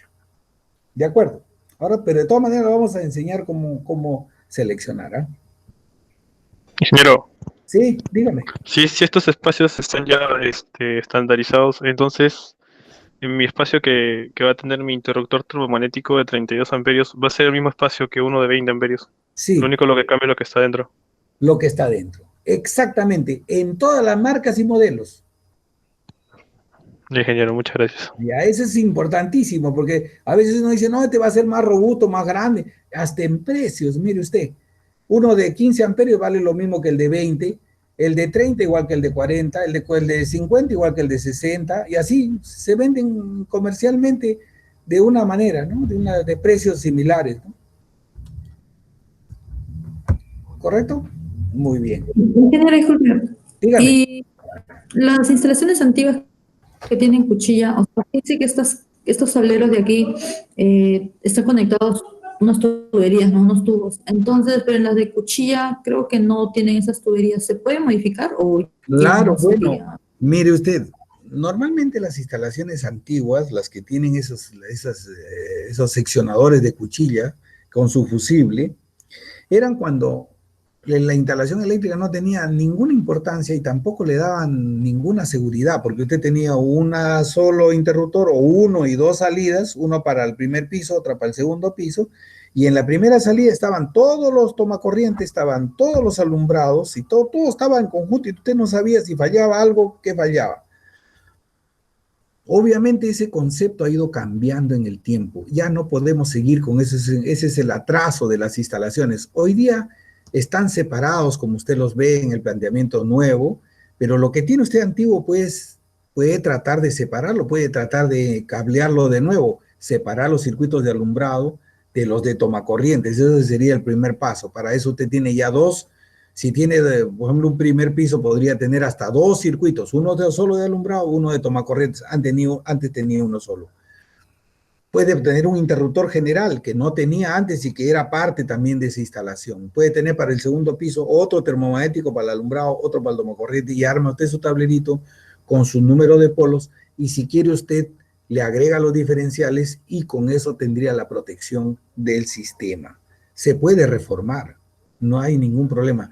La dificultad está en los tubos, porque los tubos a veces de los mismos que por donde circulaban los alumbrados eran parte de los tomacorrientes. A veces los circuitos de alumbrado y tomacorrientes eran un solo bloque. Entonces es difícil separarlos, hay que recablear todo, sacar, no hay tubos que pasen por los pisos. O sea, hay una serie de problemas para esas reformas, pero sí se pueden hacer por lo menos en la forma más simple posible, ¿no?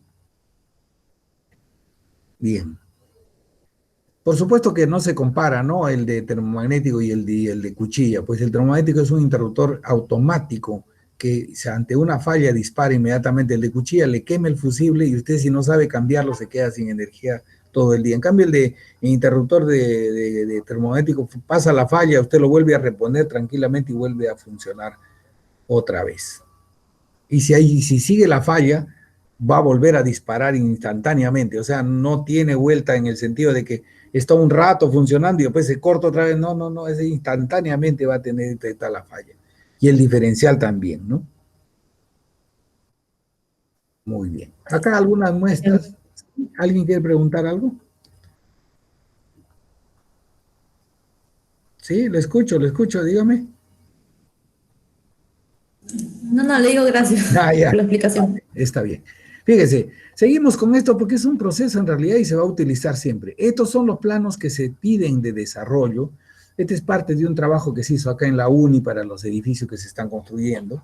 Bueno, acá se pidió que el equipador nos mandara cómo eran sus distribuciones, ¿no? Entonces, esto se le llama el plano mecánico. Este es sin diferenciales. El plano mecánico para un autosoportado, como usted ve, con sus platinas en la parte superior, sus platinas en el centro, sus interruptores dispuestos de esta manera, gabinetes grandes, de dimensiones inmensas. Cómo se ve por dentro, cómo se ve de perfil, cómo se ve afuera con las puertas cerradas, cómo se ve con la bandeja de frente puesto para su operación, para su seguridad, con dimensiones y todo por cada gabinete, etcétera, etcétera. Y su nombre y su dispositivo de seguridad que indique que aquí hay riesgo de muerte, ¿no? En todas las tapas hay riesgo de muerte y su nombre, y esto además de eso debe tener un directorio que indique cuántos circuitos son y qué abastece cada circuito, qué abarca cada circuito. ¿Bien? Creo que ya nos ganó un poco el tiempo, pero podemos seguir. Si ustedes desean, podemos avanzar un poquito más, pero si no, lo dejamos para la próxima clase, esta parte que es importante también, que se llama la selectividad. Y después para que vean ustedes los tableros de control. Eso sí les quiero mostrar. Por lo menos de la selectividad la vamos a dejar para la otra clase porque es un poquito más densa, pero vamos a hacer esto de los interruptores de los tableros, unos 5 minutos para mostrarles un poquito cómo funciona. Fíjense que esto es un tablero real, los diferenciales acá abajo, los interruptores termomagnéticos arriba, acá están las platinas de cobre, todo, y acá abajo las uniones. Fíjense, si no hay una buena distribución, fíjense cómo se llena de cables el tablero. Los cables que van para arriba, la barra de tierra con sus cables de tierra, los cables que van para los circuitos que van por el piso, etcétera, etcétera, ¿no? Entonces, con eso puede tener por lo menos una idea. Esto se puede hacer mejor, obviamente, haciendo una distribución bien ordenada de los cables, ¿no?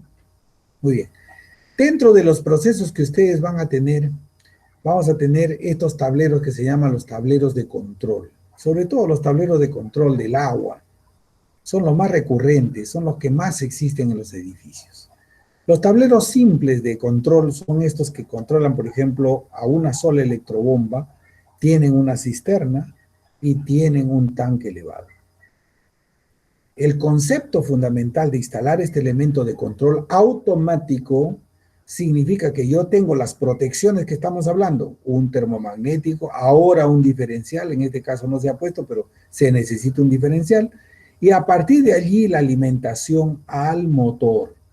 Pero para alimentarlo ya no recurrimos solamente a poner directamente desde los termomagnéticos a las cargas, como es el caso de los alumbrados y tomacorrientes, sino que ahora utilizamos otros elementos eléctricos que se llaman los contactores y los relés térmicos. Estos elementos que son los contactores son elementos que pueden ser mandados automáticamente con una señal. Es un electroimán que usted le da una señal de voltaje y cierra, abre, pega o prende automáticamente. No tiene usted que manipularlos mecánicamente, es un proceso automático. En cambio, el termomagnético, usted tiene que levantar el interruptor, darle mecánicamente un pulso. En estos casos de los tableros de control, hay algunos que son para presionar, para prenderlos directamente, pero hay otros que son todos automáticos. En el caso de las bombas, se trabaja con automáticos. ¿Cuál es la automatización del sistema? Primero, que la bomba va a arrancar cuando verifique que hay agua en la cisterna. Si no hay agua en la cisterna, no prenderá la bomba. No prenderá el tablero, el contactor no dará paso a la corriente eléctrica. Y cuando esté funcionando y ya el tanque elevado haya sido ya superado, haya llegado a su límite superior, inmediatamente abrirá o saldrá fuera de servicio, para esperar luego que este proceso se repita. Disminuye el agua aquí, inmediatamente este elemento le manda una señal al tablero, le dice, préndete porque necesito agua. El tablero le dice acá, ¿hay agua en la cisterna? Si hay agua, arranca entonces. Y comienza a llenar. Este es el proceso más simple, el proceso de una sola electrobomba que llena un sistema de cisterna y tanque elevado. ¿Correcto? Hay un sistema alternativo sin este tablero que se pone acá, que no es recomendable, pero lo menciono porque ustedes vean que existe.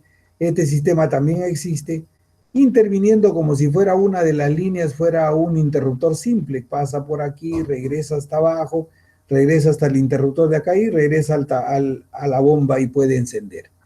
O sea, se ponen los flotadores, estos interruptores que se llaman los flotadores, interruptores mecánicos de flotación, que tienen unas peritas, tienen unas bollitas que son las que hacen empujar el agua o no, para cerrar o abrir el circuito, y eso es lo que permite que esto funcione adecuadamente, ¿no? Entonces vamos a ver que todos estos elementos pequeños son de bombitas pequeñas, medio HP, 1 HP, 3/4 de HP, ¿no? Lo más sencillos. Tienen su válvula de pie, la succión de la bomba, etcétera, ¿no? Eso ustedes ya lo han visto ampliamente en el curso de sanitarias. Este es cómo funciona el control. ¿Qué pasa cuando yo coloco ya no una bomba, sino coloco dos? Este sistema es el que obliga las normas del Reglamento Nacional de Edificaciones a que los edificios adopten. Un edificio no puede tener una sola bomba para funcionar o abastecerse, el edificio más pequeño que sea. Estos solamente se presentan en viviendas unifamiliares o locales comerciales unilocal, un local pequeño que tenga un sistema de esta manera.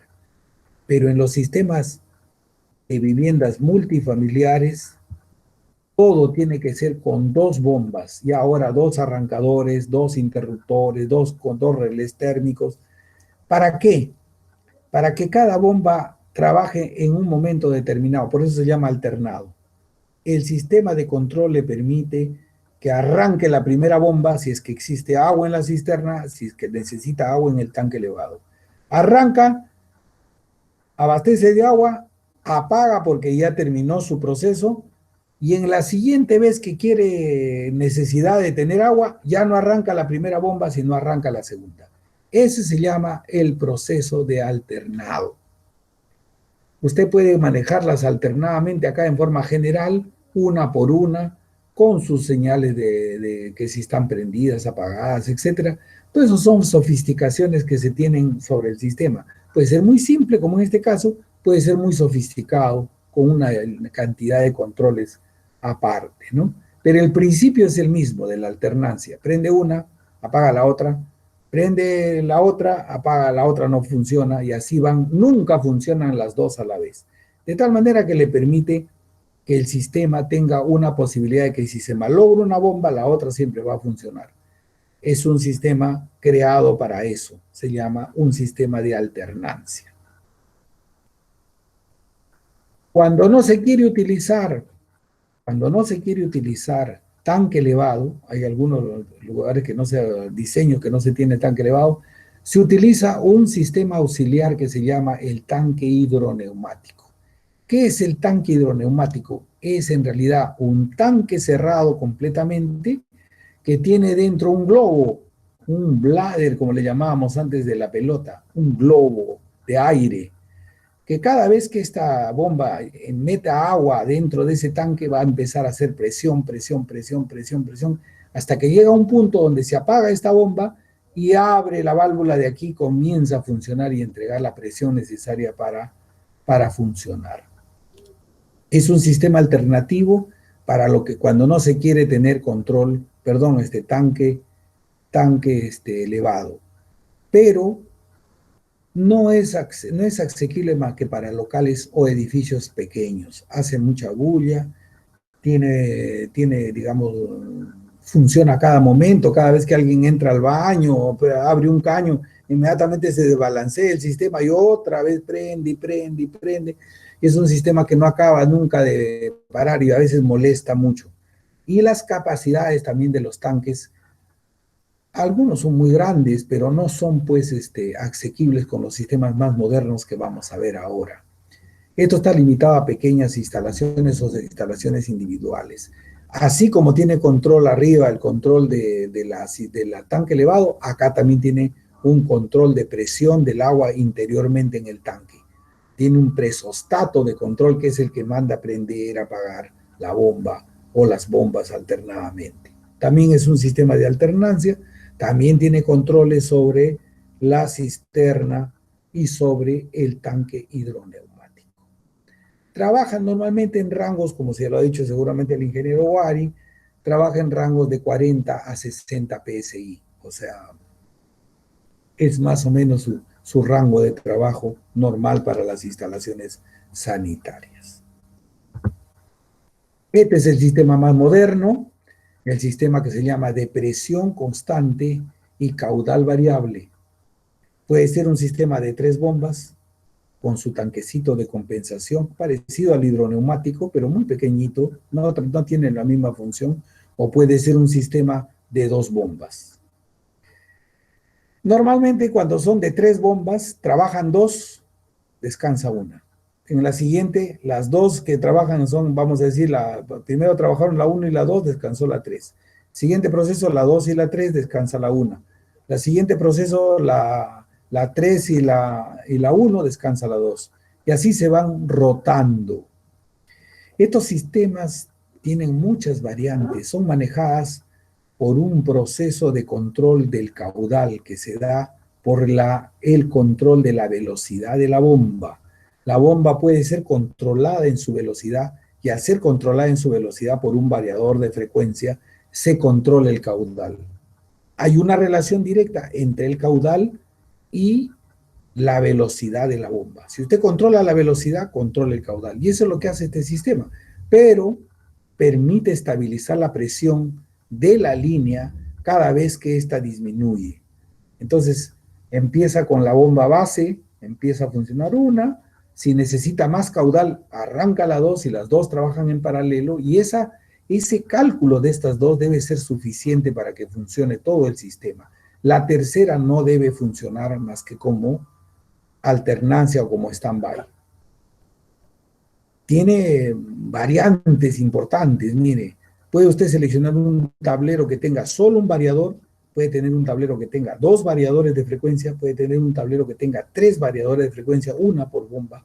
Nunca el sistema va a ser el mismo. Aquí, En los sistemas todos alternan. La primera puede trabajar con el variador de la tercera, la segunda con el variador de la primera, la tercera. Y así se van rotando porque esto es manejado por un sistema que se llama PLC, un controlador lógico programable, que usted controla, programa todas las acciones que hacen y puede alternar, pasar. Es un sistema versátil electrónico que le permite tener una gran facilidad de funcionamiento. Esto se está instalando en todos los edificios grandes, chicos, de todas las edificaciones que tenemos a nivel nacional, ¿no? También hay de 2 bombas, en este caso, ahí sí hay alternancia. Una de ellas abastece todo, la otra queda en stand-by. Y cuando funciona una, no funciona la otra. Es un sistema menos flexible que este de 3 bombas, que es el más recomendable. Acá también hay otro de 3 bombas para que ustedes vean. Fíjense, el principio de funcionamiento es control del caudal. Ya no es el caudal al 100% como en los casos anteriores, sino acá usted controla el caudal. Si alguien abre un cañito, solo le dé el caudal para ese cañito y la presión respectiva para eso. Si alguien a la mañana todo el mundo se baña, necesitan más agua, pues entra una bomba o entran las 2 y funciona ese sistema en forma conjunta. ¿Alguna pregunta hasta ahí? Bueno, acá tienen el sistema con un variador, con 2 variadores, con 3 variadores. Eso hace que este tablero, si se malogra un variador, adiós mundo cruel, no funciona nada. Acá, si se malogra uno, con uno solo pueden trabajar las 2 bombas o las 3 bombas que tiene. Acá, con 3 variadores, hay toda la versatilidad del caso como para que si se malogra uno, no haya problemas y pueda funcionar el sistema en forma normal. Costos distintos. El primero cuesta menos, el segundo cuesta un poquito más y el tercero más todavía. Y termino. Solo nos falta ver lo de la selectividad que la veremos en la próxima clase. ¿Alguien tiene una consulta? ¿Están todavía ahí? Sí, ingeniero, aquí estamos. Dígame, alguien que pregunte algo sobre los tableros de control. Es muy importante el concepto nomás. No hay necesidad de aprenderse los diagramas, nada, eso es otra cosa. Dígame, a ver, la pregunta. ¿Están ahí? Bueno. Si no hay preguntas, piénsenlo, léanlo, me consultan, cualquier cosa, la próxima clase. Vamos a empezar, por favor, más temprano, porque vamos la próxima semana a tomar la práctica calificada el día viernes. El viernes va a ser la cuarta práctica calificada. Para ustedes la cuarta. Y hay que ver la entrega del trabajo, no sé en qué momento lo van a entregar. Solicito que nuestro delegado haga un censo con ustedes y ustedes vean la mejor manera. Tienen tiempo para entregarla en la semana de exámenes, no sé cómo estarán ustedes con la semana de exámenes, y hay que ver si nos alcanza el tiempo para terminar nuestro curso. Creo que sí, 2 clases más podemos tratar de terminar. Si no, vamos a tener que tomar la práctica en la semana de los exámenes. Ustedes escogen la fecha entre los días que tenemos de clases. Puede ser el martes, puede ser el miércoles o puede ser el viernes de la semana de exámenes. Hay que ver que a todos, a ninguno los afecte, ¿no? Porque pueden llevar otros cursos que digan a la misma hora, ¿no? Por favor, nuestro delegado que se encargue de ver ese tema y hacer un censo de lo que tenemos para decidir la próxima semana, la clase del martes, vamos a decidir qué hacemos. Si nos vamos hasta la semana de exámenes o tomamos el viernes. ¿Ya? ¿Alguna consulta más? Mira, la entrega al escalonado todavía no está decidido entonces, porque No, creo no. que en el comunicado que usted mandó creo que decía 19. Si no mal recuerdo. Sí, pues el escalonado había entregarse el próximo viernes, ¿no? Pero yo comprendo que ustedes tienen muchas tareas, tienen un montón de trabajo, y podríamos aplazarlo hasta la siguiente semana, ¿no? Hasta el siguiente viernes, por ejemplo, para que no tengan tiempo para hacerlo. No hay problema tampoco con eso. Todas las facilidades para que ustedes puedan hacer su trabajo. ¿Ya? Tomen decisión, pónganse de acuerdo con nuestro delegado y él es el que tiene que pasarme la decisión que tomemos para todos en conjunto, que vean lo mejor posible, ¿ya? Muy bien, listo. Entonces nos vemos el día martes. Gracias y será hasta el martes. Gracias, ingeniero. Hasta luego.